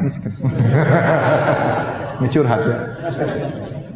Apalagi kemudian saya lagi dakwah orang begini, Ustaz Firanda mau ceramah, silakan Ustaz, silakan. Ini alhamdulillah. Silakan. Jadi ngejek bukan cuma berpaling. Kaumnya Nabi ini bukan cuma berpaling, plus ngejek. Ngejek. Ada Nabi Nuh datang pakai kain. Nuh lewat, tutup. Menjengkelkan ini kaum. 950 tahun modelnya kayak begini. Bisa stres kita kalau dakwah. Modelnya kayak begini bukan cuma setahun, 950 tahun. Antum tahu bagaimana dakwanya, sabarnya Nabi Nuh alaihissalam. Wastakbaru wa asarru wastakbaru istikbara. Saya dakwahi dan mereka semakin membangkang dan mereka semakin sombong. Tapi Nabi Nuh cerita lagi. Tsumma inni da'autuhum jihara. Ya Allah, kemudian aku dakwahi mereka terang-terangan. Tsumma inni a'lantu lahum wa asrartu lahum israra. Aku dakwah terang-terangan, aku dakwah sembunyi-sembunyi, datang perorangan, berkelompok-kelompok, semua metode dikerjakan Nabi Nuh. Aku sampaikan kepada mereka, faqultu astaghfiru rabbakum innahu kana ghaffara. Aku sampaikan kepada mereka, ya Rabbku, beristighfarlah kalian kepada Rabb kalian, innahu kana ghaffara. Sungguhnya Allah Maha Pengampun lagi Maha Penyayang. Allah Maha Pengampun. Kalian brengsek kayak gini Allah akan ampuni. Kalau kalian beristighfar, sekarang musim kemarau, yursilis sama alaikum midrara. Allah akan kirimkan hujan yang deras. Wa yumdidukum bi amwalin wa banin, dan Allah akan menganugerahkan kepada kalian harta yang banyak dan anak-anak yang banyak.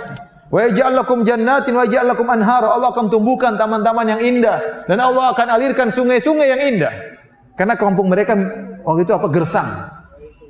Malakum la tarjuna lillahi waqara. Kenapa kalian tidak mengagungkan Allah sebagaimana mestinya? Wa qad khalaqakum atwara. Padahal Allah telah menciptakan kalian dari tahapan demi tahapan. Mereka tidak mau beriman. Dan akhirnya mereka hanya mengejek Nabi Nuh alaihissalam. Tatkala Allah mengatakan kaum Nabi Nuh tidak akan lagi beriman kecuali yang sudah beriman, Allah menyuruh Nabi Nuh untuk bikin kapal, bikin bahtera. Maka mulailah Nabi Nuh bersama kaumnya bikin bahtera. Bayangkan mereka bikin kapal di tengah musim kemarau, tidak ada hujan sama sekali. Apa kata Allah Subhanahu wa taala? Wa yasna'ul fulka wa kullama marra alaihi mala'un min qaumi sakhiru min. Maka Nabi Nuh pun bikin bahtera. Setiap ada kaumnya yang lewat, ngejek. Setiap lewat ngejek, bayangkan. Tidak ada yang lihat, cuma diam-diam aja gitu, lewat diam-diam. Setiap lewat iseng ngejek. Ini menjengkelkan atau tidak? Menjengkelkan. Apa kata mereka? Nuh, ini musim kemarau, ngapain bikin kapal Nuh? Apa ada kapal berlabuh di atas daratan wahai Nuh? Gitu. Disebut oleh Ibnu Katsir. Mereka ngomong begitu. Wahai Nuh, ente bikin kapal, apa ada kapal berlabuh di daratan? Ente majnun ya Nuh. Gila ente. Nuh, ente sudah tidak dakwah lagi. Sekarang jadi tukang kayu Nuh. Setiap lewat pasti ngejek. Dan itu Nabi Nuh disebutkan bikin kapal lama. Ada yang mengatakan setahun bikin kapal. Jadi setahun diejek terus nggak berhenti. Nuh ente gini, lewat terus. Subhanallah. Nabi Nuh mengatakan apa? In taskharu minna fa inna naskharu minkum kama taskharun. Kalau kalian ngejek kami akan ngejek kalian suatu hari. Fasawfa ta'lamuna may ya'ti 'adzabu yukhzihi wa yahilu 'alaihi 'adzabun muqim. Kalian akan tahu siapa yang akan didatangi oleh azab yang sangat pedih dan azab yang kekal. Mereka terus ngejek-ngejek Nabi Nuh. Akhirnya Nabi Nuh berdoa. Kata Allah dalam surat Al-Qamar, "Kadzabat qablahum qaumun Nuhin fakadzabu abnana wa qalu majnunun wasdujir." Sungguh sebelum mereka ada kaum Nabi Nuh yang mendustakan hamba kami yaitu Nuh alaihissalam. Wa qalu majnunun wasdujir, kata mereka Nuh itu orang yang gila. Apa kata Allah? Fada'a rabbahu. Maka Nabi Nuh berdoa kepada Allah setelah diejek terus. Anni maghlubun fantasir. Ya Allah, aku telah dikalahkan oleh mereka, tolonglah aku. Mereka ngejek terus, ya Allah, tolonglah aku. Allah pun kabulkan doa Nabi Nuh. Fafatahna abwaabas samaa'i bima'in munhamir. Kami pun buka pintu-pintu langit, maka langit mengeluarkan hujan yang sangat deras. Wa fajjarnal arda uyunan faltaqal ma'u al amrin qad qudir. Maka kami pun mengeluarkan air dari bumi, maka bertemulah antara air laut dengan air tanah sesuai dengan yang tidak ditakdirkan oleh Allah Subhanahu wa taala. Akhirnya tiba saatnya Allah turunkan azab. Kata Allah Subhanahu wa taala, "Hatta idza jaa amruna." Sehingga tatkala tiba keputusan kami. Wa faratan nur, dan sampai tungku mengeluarkan air. Jadi sebagian ulama mengatakan, Allah tidak mengatakan wa fajjarna uyunal ardi. Kalau kita terjemahkan secara tekstual, wa fajjarna uyunal ardi, kami pun mengeluarkan tadinya mata air yang kering, kami keluarkan air dari mata air tersebut. Allah tidak mengatakan demikian. Saya ulangi, Allah tidak mengatakan wa fajjarna uyunal ardi, kami curahkan, kami keluarkan air dari mata air yang ada di bumi. Tidak. Tapi Allah mengatakan wa fajjarnal arda uyunan, kami jadikan bumi sebagai mata air. Berarti air keluar mau dari mata air, bukan dari mata air semua keluar air. Karena Allah menjadikan bumi semuanya mata air. Sampai-sampai mata air di mana-mana Allah mengatakan wa faratan nur, sampai tungku yang biasanya keluar api keluar air juga. Berarti sudah parah air di mana-mana. Air banyak dari bawah cepat, dari atas turun hujan. Munhamir kata Allah, air yang sangat banyak. Ya. Kemudian kata Allah, "Qul nahmil fiha min kullin zawjayn itsnaini wa ahlak." Kata Allah, kami pun perintahkan, wahai Nuh, angkatlah di atas kapalmu seluruh hewan yang jantan dan betina sepasang-sepasang. Wa ahlak, dan bawa juga keluargamu, istri anak-anakmu bawa. Illa man sabaqa alaihil qaul, kecuali dari keluargamu yang telah tercatat bakalan masuk neraka, bakalan tenggelam. Wa man aman, dan angkat pula orang-orang yang beriman. Jadi 3 kata Allah. Bawa pertama hewan-hewan sepasang, yang kedua keluargamu, yang ketiga orang yang telah beriman. Berapa tadi jumlahnya? 80 orang. Dan kapal Nabi Nuh, kapal yang sederhana. Kata Allah, wa hamalnahu ala dzati alwahin wa dusur. Kami angkat Nabi Nuh di atas sebuah kapal yang terbuat dari lempengan-lempengan papan, kayu, wa dusur, dan dari paku. Jadi sederhana, kapal sederhana. Zaman dahulu, bukan kapal besi, bukan kapal logam, tidak, kapal dari kayu sederhana, di paku. Disebutkan oleh sebagian ahli tafsir, kapal tersebut dibuat 3 tingkatan. Ada tingkatan buat manusia, yang 80 orang tersebut, ada tingkatan buat hewan-hewan, kemudian tingkat ketiga untuk burung-burung. Ini semua tidak ada dalil, sekedar Israiliyat ya. Tetapi intinya ada kapal tersebut dibangun, dibuat oleh Nabi Nuh alaihissalam. Kemudian kata Allah, wa ma amana ma'ahu illa qalil, dan tidak ada yang beriman kepada Nabi Nuh kecuali hanya sedikit. Ingat ya ikhwan, banyak sedikit bukan ukuran kebenaran. Bisa jadi kebenaran bersama jumlah yang banyak, dan bisa jadi kebenaran bersama jumlah yang sedikit. Seorang terpedaya dengan jumlah yang banyak, tatkala melihat jumlah yang banyak, menganggap ini benar. Belum tentu benar ya akhi. Saya tanya sama antum, orang Islam sama orang Nasoro lebih banyak mana? Lebih banyak Nasoro, miliaran. Saya tanya sama antum, di India orang Islam sama orang Hindu banyakan mana? Orang Hindu banyak, beda jauh sekali. Ya. Di Cina orang Islam sama orang Buddha banyakan mana? Jauh sekali bedanya.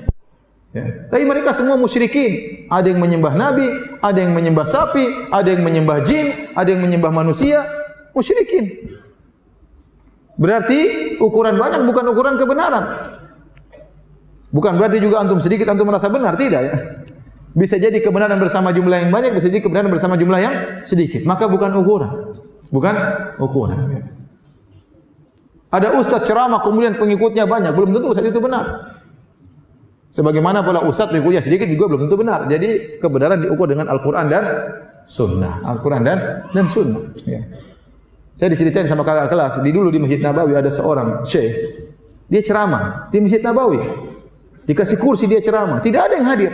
Tidak ada yang hadir.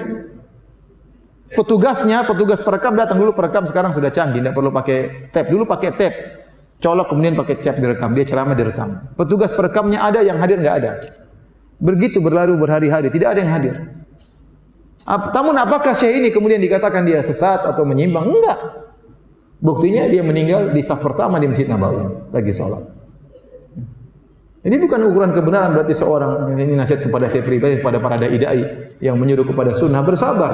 Pengikut banyak sedikit, pengikut banyak ujian, pengikut sedikit juga apa? Ujian. Sedikit bukan berarti Anda salah, benar janganlah terbedaya dengan jumlah yang banyak. Jangan sampai ria, jangan sampai angkuh, jangan sampai sombong, jangan sampai merasa-merasa. Orang pengikut banyak belum tentu benar. Belum tentu benar. Demikian juga sedikit juga belum tentu benar. Yang benar adalah yang dibenarkan oleh Al-Qur'an dan sunnah Nabi sallallahu alaihi wasallam. Kata Nabi sallallahu alaihi wasallam, "Nabi wa laisa ma'u ahad." Hari kiamat itu ada seorang nabi tidak ada pengikutnya sama sekali. Jalan sendiri enggak ada pengikutnya. Kenapa saya perlu sampaikan ini? Terkadang orang terpedaya dengan jumlah banyak. Itu pengikutnya banyak sekali, ramai sekali. Belum tentu benar ya. Belum tentu benar. Meskipun jutaan orang, belum tentu benar. Taib. Yang beriman kepada Nabi Nuh, kata Allah, ma amana ma'ahu illa qalil. Yang beriman cuma sedikit, sekitar 80 orang. Kemudian Nabi Nuh berkata kepada orang-orang yang naik di atas kapalnya, qala irkabu fiha bismillahi majriha wa mursaha, inna rabbi laghafurur rahim. Kata Nabi Nuh, naiklah di atas kapal, naiklah sebahtera. Bismillah, ucapkanlah bismillah, ya bismillah. Majriha wa mursaha, berlepas, berlabuh, bersandar dengan bismillah. Kemudian kata Nabi Nuh, inna rabbi laghafurur rahim, sungguhnya Rabbku Maha Pengampun lagi Maha Penyayang. Ini Allah sedang turunkan azab. Maka Nabi Nuh ingat dengan ampunan Allah. Nabi Nuh ingat dengan rahmat Allah. Dia tidak mengatakan azab Allah sedang turun pedih, tapi Nabi Nuh mengedepankan rahmat Allah. Dia mengatakan inna rabbi laghafurur rahim. Sungguhnya Rabb kita itu sangat pengampun, sangat penyayang. Ini kaum 950 tahun didakwai tidak mau taubat-taubat. Sungguhnya Rabb kita sangat pengampun lagi Maha Penyayang, sementara azab sedang turun. Wa hiya tajri bihim fi maujin kal jibal. Kemudian bahtera tersebut berlabuh di tengah ombak yang sangat besar. Kata Allah, kal jibal, ombak seperti gunung. Bayangkan, gunung tingginya kayak apa? Kapal tersebut kapal sederhana, cuma kapal kayu dipaku pakai apa? Paku. Kayu dipaku itu aja kapal, bukan kapal canggih. Tetapi subhanallah, ombak setinggi gunung tidak menenggelamkan kapal tersebut. Kenapa? Karena kapal tersebut berlabuh dengan apa? Bismillahi majriha wa mursaha. Allah jaga. Allah jaga. Allah jaga kapal tersebut meskipun ombak setinggi gunung. Tiba-tiba Nabi Nuh melihat putranya, Kan'an, kata ahlul kitab. Atau dalam ahli sejarah mengatakan namanya Yam. Yang jelas ini bukan nenek moyang antum yang ini, bukan. Nenek moyang kita kembali kepada salah satu dari tiga. Sam, Ham, dan siapa? Yafith. Kan'an tewas. Nabi Nuh melihat putranya. Bayangkan sudah ratusan tahun Nabi Nuh dakwah, dia tidak mau beriman. Dia lagi berenang. Nabi Nuh tetap berusaha mendakwai sampai kesempatan terakhir. Maka dia berkata, wa nada Nuhin wa nada Nuhan ibnahu, maka Nuh berteriak kepada putranya. Wa kana fi ma'zilin, waktu itu putranya lagi sendirian. Orang-orang kafir yang lain, tempat yang lain dia lagi sendirian. Ini mungkin masih baru awal apa? Masih baru awal banjir besar. Kata Nabi Nuh, ya bunayyar kam ma'ana, wahai putraku, naiklah di atas kapal bersama kami. Wala takum ma'al kafirin, dan janganlah kau bersama orang kafir. Lihatlah bagaimana lembutnya Nabi Nuh. Nabi Nuh sangat lembut kepada anaknya yang kafir, yang kurang ajar, yang brengsek. Nabi Nuh tidak berkata, kan Nabi sudah bilang, ente melawan sih makanya. Mati lu, mampus lu, enggak. Nabi Nuh tidak gitu. Nabi Nuh tidak mengatakan, wahai fulan, wahai Kan'an, wahai Yam. Dia tidak sebut namanya. Terkadang orang tua kalau sudah marah sama anaknya sebut namanya. Fulan, anaknya dipanggil. Tidak panggil wahai putraku, wahai anakku, tapi panggilan dengan panggilan kasar. Tatkala dia marah kepada anaknya, dia panggil namanya langsung. Nabi Nuh dengan penuh kelembutan, dengan berhadapan dengan anak yang paling kurang ajar, mungkin anak paling brengsek di dunia, mungkin anak-anak ini. Ya. Nabi Nuh manggil, ya bunayya, wahai putraku. Dia ingatkan, aku ini bapakmu, aku ini sayang sama kamu, kau adalah putraku. Irkam ma'ana, naiklah di atas kapal. Nabi Nuh tidak berkata, berimanlah engkau, ini kesempatan terakhir, tidak. Karena Nabi Nuh tahu anaknya brengsek. Kalau Nabi Nuh berkata, berimanlah engkau, dia bakalan jengkel, saya tidak beriman. Maka Nabi Nuh tidak minta dia untuk beriman. Pertama yang penting naik dulu di kapal, nanti di kapal kita bicara lagi. Paham? Nabi Nuh berkata, irkam ma'ana, yang penting kau naik dulu. Naik dulu wahai putraku. Kemudian Nabi Nuh berkata, wala takum ma'al kafirin, jangan kau bersama orang-orang kafir. Nabi tidak, padahal dia juga kafir. Tapi Nabi Nuh tidak bilang wahai si kafir. Nabi Nuh mengatakan jangan kau bersama orang-orang apa? Kafir. Padahal dia juga apa? Kafir. Seakan-akan anaknya tidak kafir, orang-orang kafir kelompok lain. Ini semua kelembutan yang disampaikan Nabi Nuh di saat-saat terakhir. Siapa tahu anaknya dapat hidayah. Perjuangan luar biasa dari seorang ayah yang sangat sayang kepada anaknya. Apa jawaban anaknya? Anaknya sama aja brengsek. Dia mengatakan, sa'awi ila jabali ya'simuni minal ma'. Dia mengatakan saya akan sampai kepada puncak gunung yang akan menyelamatkan aku dari air ini. Ya. Masya Allah, ngeyelnya luar biasa. Saya akan selamat. Dia tidak bilang wahai ayahanda. Tidak, dia bilang saya akan selamat. Masih ngeyel. Saya akan selamat. Dia mungkin mandi berenang mungkin ya. Makanya dia merasa pede bisa selamat. Nabi Nuh berkata, qala la 'asimal yauma min amrillah illa man rahim. Ketahuilah tidak ada keselamatan bagi seorang pun kecuali yang dirahmati oleh Allah. Dia tidak bilang kau tidak akan selamat, tapi dia mengatakan wahai ini berlaku umum kau dan yang lainnya. Tidak akan selamat kecuali yang dirahmati oleh Allah Subhanahu wa taala. Nabi Nuh masih menyebutkan tentang rahmat Allah. Kau dalam kondisi begini masih bisa dirahmati oleh Allah Subhanahu wa taala. Akhirnya apa? Nabi Nuh terus mendakwai anaknya, wahala bainahumal mauju fakana minal mughraqin. Tiba-tiba ada ombak besar menenggelamkan apa? Putranya. Setelah itu, setelah semua meninggal dunia, orang kafir semua meninggal dunia, maka Allah berkata, wa qila ya ardu bila'i ma'aki wa ya sama'u aqlihi. Wahai bumi, masukkan lagi airmu. Maka air pun surut. Wa ya sama'u aqlihi. Wahai langit, berhentilah dari menurunkan hujan. Wa ghidhal ma, air pun surut, wastawat alal judi. Kemudian kapal tersebut bersandar di atas gunung Al-Judi. Entah di mana gunung, ada yang mengatakan di Turki, ada yang mengatakan di Irak, ada yang mengatakan negeri Syam, Allah alam bisawab. Ya. Kemudian Nabi Nuh dengan penuh kesedihan, dia masih ingat anaknya. Dia masih berusaha. Kalau anak saya tidak selamat di dunia, semoga anak saya masih bisa selamat di akhirat. Maka dia berdoa kepada Allah.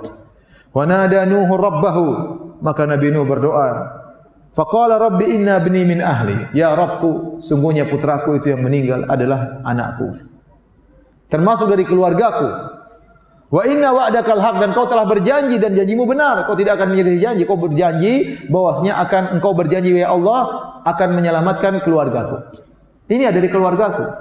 Nuh menagih janji Allah. Padahal Allah dalam janjinya Allah berkata, illa man sabaqa alaihil qaul. Keluargamu selamat kecuali yang sudah ditakdirkan akan tenggelam. Dan Allah sudah ingatkan di awal, wahai Nuh, jangan kau bicara denganku tentang orang yang tenggelam. Jangan bela-bela.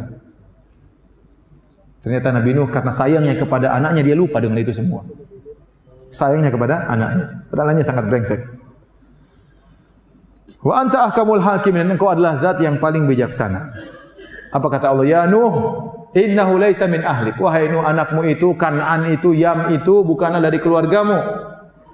Innahu amalun ghairu shalih, dia telah mengamalkan amalan yang tidak benar, dia kafir ya Nuh. Fala tas'alni ma laisa laka bihi ilm, jangan kau minta kepadaku sesuatu yang kau tidak punya ilmu tentangnya.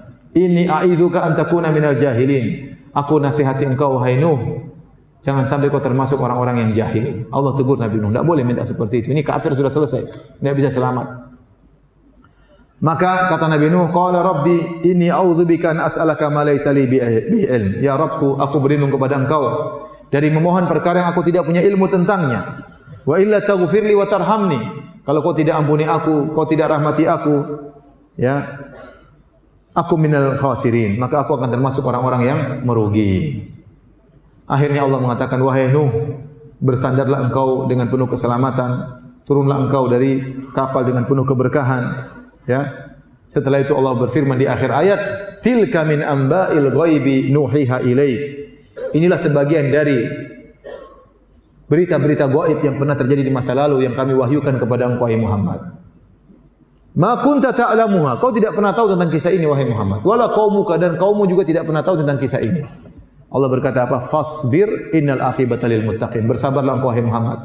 Sungguhnya ya, kesudahan yang indah bagi orang-orang yang bertakwa. Jadi rupanya Allah bawakan kisah Nabi Nuh ini intinya itu agar Nabi Muhammad bersabar.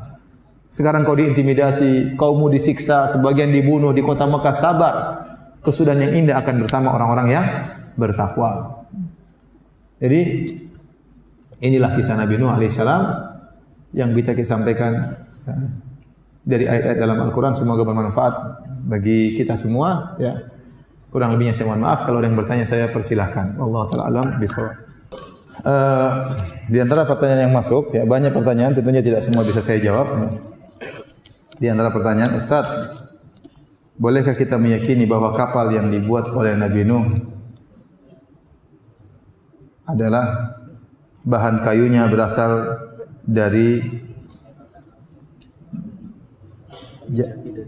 kayu jati dari Jawa?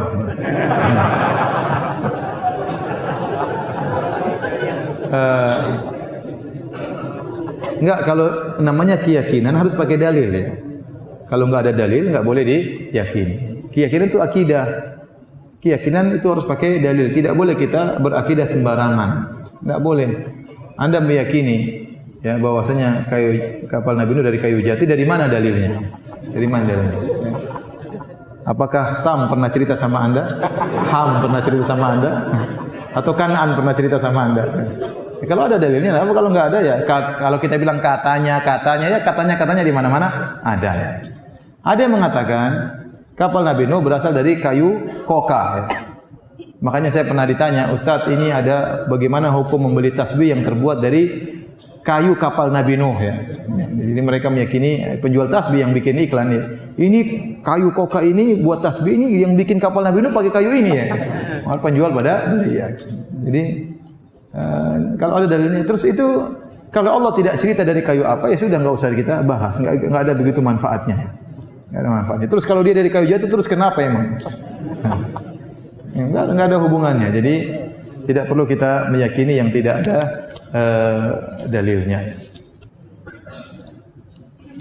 Akhir-akhir ini sebagian orang mengkait-kaitkan nabi-nabi dengan Pulau Jawa. Itu yang saya seperti ada ilmuwan di Indonesia ya, yang mengatakan bahwasanya Nabi Sulaiman itu di Jawa Tengah, di Sleman. Subhanallah. Terus Haikal Sulaiman, Candi Borobudur. Ya, ini enggak benar ini. Dari mana dalilnya seperti itu?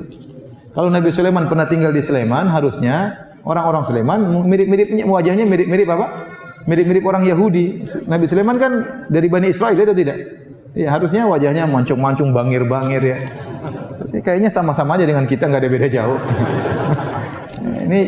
Ini jangan sampai apa? Ini memalukan. Ini ilmuwan yang memalukan seperti ini. Jadi ngapain maksa-maksakan seperti itu? Indonesia sudah hebat, orang Jawa sudah hebat, tidak perlu Nabi Sulaiman di situ sudah apa? Sudah hebat ya, perjuangan orang-orang luar biasa ya. Enggak perlu kita bilang Nabi Nuh bikin dari kayu jati, kemudian apa? Dari Nabi Sulaiman dari Jawa.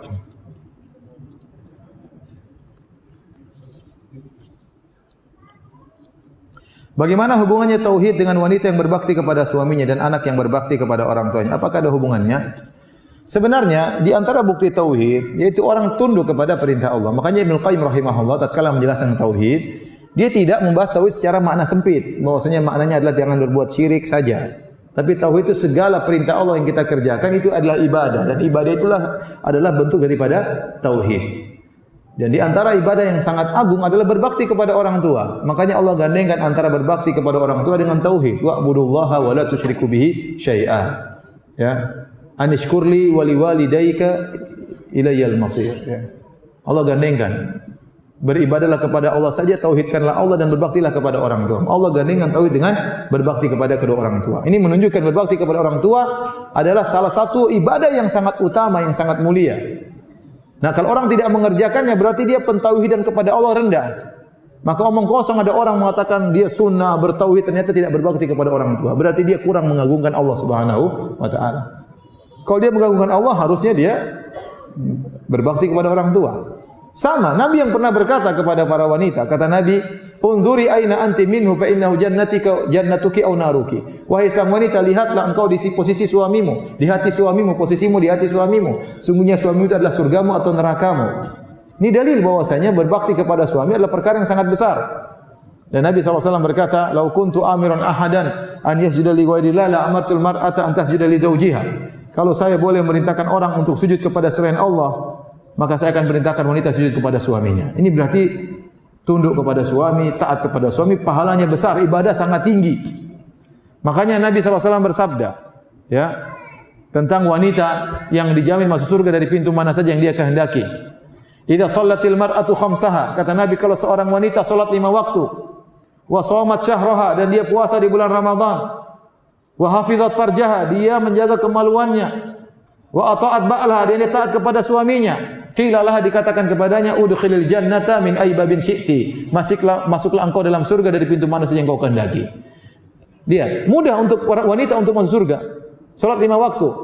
5 waktu tok, seandainya dia tidak salat sunnah, dia tidak salat rawatib, dia tidak salat qiyamul lail, dia tidak salat tahajud, dia tidak salat witir, dia tidak salat duha, bisa masuk surga dari pintu mana saja yang dia kehendaki. Apalagi kalau dia salat sunnah. Yang kedua, ya. Yang kedua, wasamat syahraha, dia puasa bulan Ramadan. Puasa sunnah Senin Kamis tidak pernah dia kerjakan, enggak ada masalah. Puasa Asyura tidak pernah dia kerjakan, puasa Arafah tidak pernah dia kerjakan, puasa 3 hari tiap bulan tidak pernah dia kerjakan, Ayyamul Bid tidak pernah dia kerjakan. Tidak ada masalah. Yang penting dia penuhi lagi syarat ketiga. Syarat ketiga, wa hafizat farjaha. Dia menjaga kemaluannya. Dia tidak berzina. Dia tidak punya hubungan dengan laki-laki lain yang haram. Dia tidak selingkuh, tidak chattingan dengan laki-laki lain yang tidak diperbolehkan. Tidak WhatsAppan dengan kekasih lamanya. Ini banyak terjadi kasus seperti ini, mengerikan ya. Bukan satu dua kasus saya dengar, sudah berulang-ulang kasus seperti ini. Ya. CLBK, cinta lama bersemi kembali. Cinta lama bubarkan keluarga. Cinta lama belum kelar. Ya. Cinta lama bawa korban, apa lagi?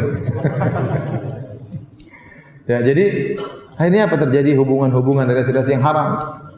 Tidak boleh, jaga kemaluannya hanya untuk suaminya. Yang keempat, wa ata'at ba'laha, dia taat kepada suaminya. Ini syarat yang berat. Taat kepada apa? Suami. Maka dikatakan kepada sang wanita, masuk surga dari mana pintu mana saja yang kau kehendaki. Apalagi ada seorang wanita soleha, jaga kemaluan, tidak punya relasi dengan lelaki lain, salat 5 waktu, salat sunnah dia kerjakan, puasa Ramadan dia kerjakan, puasa sunnah dia kerjakan, taat kepada suaminya, tidak pernah angkat suara depan suaminya. Ini surganya paling tinggi wanita seperti ini. Nah, ini hubungan erat antara taat kepada suami dengan tauhid. Ya, kalau ada orang ngaku bertauhid tapi sama suami bentak-bentak, ternyata punya hubungan sama laki-laki lain, ya ini tauhidnya enggak beres. Tauhidnya enggak beres. Ya.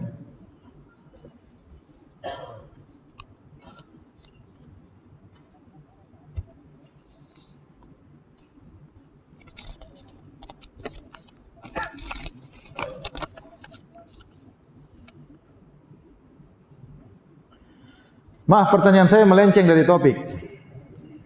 Pertama, bolehkah seorang istri menolak ajakan suami tanpa memiliki udzur syar'i?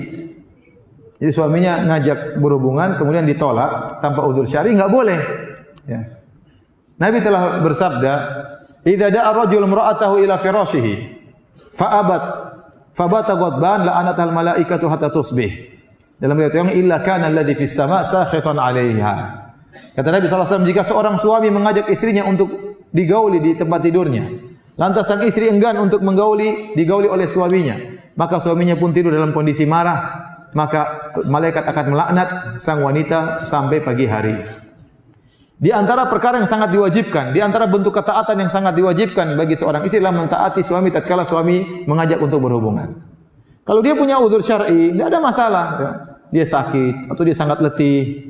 Ya, tapi kalau enggak ada udzur syar'i, hanya tidak berhasrat misalnya, ya dia ciptakan hasrat tersebut. Sampaikan suami, tolong rayu saya supaya saya bisa berhasrat. Bagaimana caranya? Tapi menolak tanpa udzur syar'i enggak boleh. Dilaknat, dosa besar. Dilaknat oleh malaikat. Makanya dalam hal ini Nabi sangat menekankan, kata Nabi sallallahu alaihi wasallam, wa in kanat ala tanur, meskipun sang istri sedang bakar roti di tungku, kalau suaminya ngajak harus dia penuhi. Meskipun roti tersebut hangus enggak ada masalah. Para ulama sebutin meskipun rotinya hangus. Ini penjelasan para ulama, enggak ada masalah. Ya. Wa in kanat ala qatab, meskipun sang istri sedang berada di atas pelana onta mau berangkat, tiba-tiba suaminya ingin, maka turun dari ontanya, digauli dulu sama suaminya. Nanti belakangan. Ibarat kalau misalnya ada seorang wanita mau pergi ke pasar sudah pesan Gojek atau Grab atau yang lainnya, tahu-tahu suaminya berpikiran, "Sayang sini dulu." Grabnya suruh pergi, bayar. Yang penting memenuhi syahwat suami. Apalagi zaman now ya, ibu-ibu sekalian rahmatillah subhanahu wa ta'ala. Sekarang syahwat di mana-mana beredar. Kalau dahulu di zaman Nabi dia mengatakan jika seorang lelaki kemudian terfitnah oleh seorang wanita, datangi istrinya. Itu padahal di zaman Nabi orang pada berjilbab, mungkin ada satu dua aja yang tidak pakai jilbab, kemudian kelihatan tiba-tiba dia tergerak syahwatnya pergi kepada istrinya. Atau mungkin dilihat wanita pakai jilbab, meskipun pakai jilbab dia tergoda wanita lain, pulang ketemu istrinya. Nabi suruh segera pulang ke rumah istrinya untuk melampiaskan syahwatnya. Oleh zaman sekarang semuanya kelihatan di mana-mana. Di mana-mana. Kita aja mau ngisi pengajian aja lihat-lihat dulu macam-macam. Ya. Apalagi kalau ngisi pengajian luar negeri. Coba, saya itu berapa kali pergi ke Amsterdam. Mau Amsterdam, wah rusak dulu baru ngisi pengajian Amsterdam. Naik di atas pesawat sudah ketemu dengan berbagai macam model, ya. Kemudian turun di Amsterdam ketemu orang wanita-wanita Eropa berbagai macam model, meskipun saya bawa istri ya. Ini mau ngisi pengajian kita maksiat dulu. Beneran. Ngisi di Melbourne, di Sydney sama. Mau ngisi pengajian maksiat dulu. Naik ketemu ini wah sudah repot. Tapi bagaimana lagi? Makanya harus ada istri yang saya bawa ya, kalau enggak repot. harus ada istri yang saya bawa, padahal istri saya cuma satu. Jadi, nah dalam kehidupan yang sekarang ini penuh fitnah, maka seorang wanita berusaha kalau suaminya lagi berhasrat segera melayani sang suami. Tidak harus dia berhasrat, dia tahu ini kewajibannya. Dia tahu dia dapat pahala. Kalau dia melayani suaminya pahalanya besar di sisi Allah Subhanahu wa taala. Kenapa? Karena Nabi menekankan, ini harus dikerjain. Ya. Kalau dia belum berhasrat, dia timbulkan hasrat pada dirinya ya, agar bisa melayani suaminya. Ya. Karena masalah hasrat ini tidak menerima penundaan. Kalau suami lapar masih bisa bertahan, tapi kalau hasrat, terus suaminya enggak mau, istrinya enggak mau, ya, repot. Dia mau kemana coba? Apalagi istrinya cuma satu, ya repot. Makanya kata Allah Subhanahu wa taala, nisaukum harthul lakum fa'tu harthakum anna syi'tum. Kata Allah, istri-istri kalian sawaladang bagi kalian. Datangilah sawaladang kalian kapan saja kalian kehendaki. Ibnu Abbas mengatakan lailan aw naharan, kapan saja, mau siang hari mau pagi hari terserah. Dan syahwat seorang laki terkadang bergejolak tanpa dia sadari. Terkadang jam 1 malam tiba-tiba dia syahwat, terkadang jam 2:30 siang dia bersyahwat, terkadang pas adzan subuh dia syahwat, terkadang pas adzan asar dia syahwat. Kita enggak tahu, tiba-tiba laki tersebut tergerak syahwatnya. Dia tahu-tahu buka HP lihat cewek di situ, kadang-kadang ada iklan, ya. Saya berapa kali mau buka iklan salat. Ini saya punya program salat, padahal saya sudah bayar loh. Bukan gratisan di iPhone. Ini saya buka iklan cewek, gojek-gojek ini mau lihat waktu salat aja lihat cewek joget-joget dulu. Ya Allah, saya bilang, ya sebagaimana? Ya. Alhamdulillah saya punya istri. Jadi kasihan ini kalau suaminya kemudian tidak dipenuhi hasratnya. Ya kerjasama antara suami. Bukan suami juga hanya ingin memenuhi hasrat, tidak memperhatikan perasaan istri, tidak dirayu terlebih dahulu, tidak ditimbulkan hanya sekedar ingin melampiaskan hajat kemudian pulang. Ini juga enggak benar. Ya, harus saling bantu membantu dalam hal ini ya, antara suami dengan istri. Jadi nasihat saya ya, seorang istri berusaha melayani suaminya. Kecuali ada uzur syar'i, sakit atau apa sangat letih, itu lain ceritanya. Sahkah puasa sunnah seorang istri tanpa minta izin dari suami? Harus minta izin. Itulah di antara sampai perkara masalah ini, wanita kalau keluar rumah harus minta izin sama suami. Kenapa? Suami tiba-tiba punya hasrat kapan saja dia harus ada di rumah. Makanya istri kalau keluar rumah minta izin sama suami. Merupakan hak suami istri tinggal di rumah, enggak boleh keluar. Itu hak suami. Kalau suami tidak mengizinkan istri keluar, dia enggak boleh keluar. Itu hak suami. Suami yang cari nafkah. Maka istri harus patuh tinggal di rumah. Kalau ingin keluar minta izin sama suami. Ya. Boleh keluar waktu yang lama. Ya. Kemudian di antaranya kalau mau puasa minta izin sama suami. Kenapa? Karena tiba-tiba khawatirnya suaminya berhasrat di siang hari. Kemudian dia lagi berhasrat, kata istrinya saya lagi puasa. Repot. Akhirnya suami jadi enggak enak. Makanya kalau dia mau puasa minta izin, Mas besok saya puasa Mas ya. Oh iya puasa silakan. Dia puasa. Ternyata jam 12 siang suaminya minta, ya udah batalin aja. Membatalkan karena ikut perintah siapa? Allah. Bilang dulu, Mas, kan saya sudah minta izin semalam. Ya, istriku tapi saya enggak kuat, ya udah. Jadi ini perkara penting, bukan main-main. Ya, masalah ini masalah penting ditekankan oleh Nabi sallallahu alaihi wasallam. Tolong ibu-ibu perhatikan masalah ini. Bantu suami ibu-ibu tundukkan pandangan. Di antara tujuan pernikahan adalah aghaddu lil basar, lebih mudah menundukkan pandangan. Ibu-ibu tolong perhatikan dirinya, ya. Tolong hiasi dirinya untuk di hadapan suami, ya. Bersih-bersih, jangan sampai bau ketek di hadapan suami, ya. Mandi yang bersih, ya. Tempat tidur dirapikan, jangan sampai ada bunyi tikus di situ, bunyi kecoak di situ, jangan, ya. Biar suami tentram di rumah, bagaimana caranya? Ya. Kalau perlu olahraga, kalau perlu fitness, supaya menyenangkan apa? Suami. Karena saingan di luar banyak sekali. Bayangkan suami kerja ke kantor, ketemu perempuan di kantor. Kira-kira perempuan di kantor waktu pergi ngantor pakai baju seadanya? Tidak, dia akan berhias seindah-indahnya. Dia akan menor cantik, harum, kemudian baju seksi pergi ke kantor. Nah, suami kita lihat perempuan seperti di kantor. Pulang ke rumah ketemu istri, bau pipis, ya. Bau bawang, ya. Bau ketek, belum sikat gigi, repot. Repot. Ustaz, tapi gimana mau ke salon? Enggak perlu salon mahal-mahal, salon murah juga enggak apa-apa. Ya, yang penting bersih-bersih, tidak perlu biaya banyak. Yang penting bisa bersih-bersih, ya, menjaga keharuman tubuh. Kalau suami datang pakai parfum banyak-banyak supaya suami senang, enggak ada masalah. Bagaimana pendapat Ustaz tentang film yang dibuat oleh orang barat, yaitu film Nabi Nuh? Saya enggak tahu, saya enggak pernah nonton.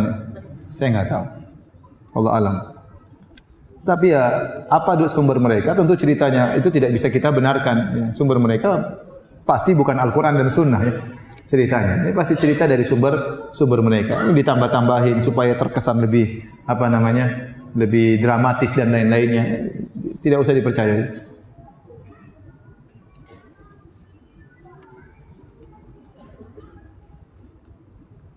Ketika di zaman Nabi Nuh, apakah usia hamil itu lamanya 9 bulan atau berpuluh-puluh tahun?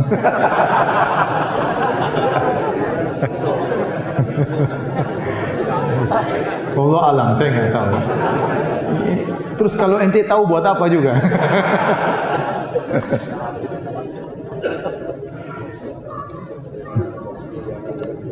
Jadi pingin tahu.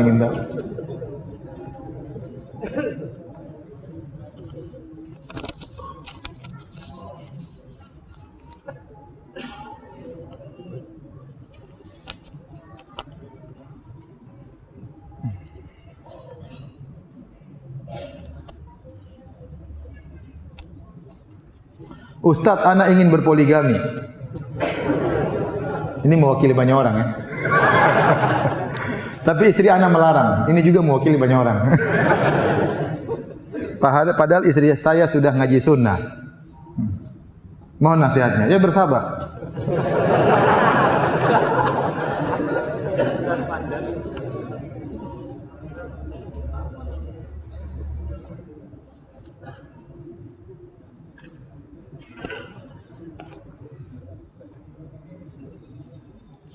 Bagaimana nasib kaum yang tidak diutus kepada mereka nabi?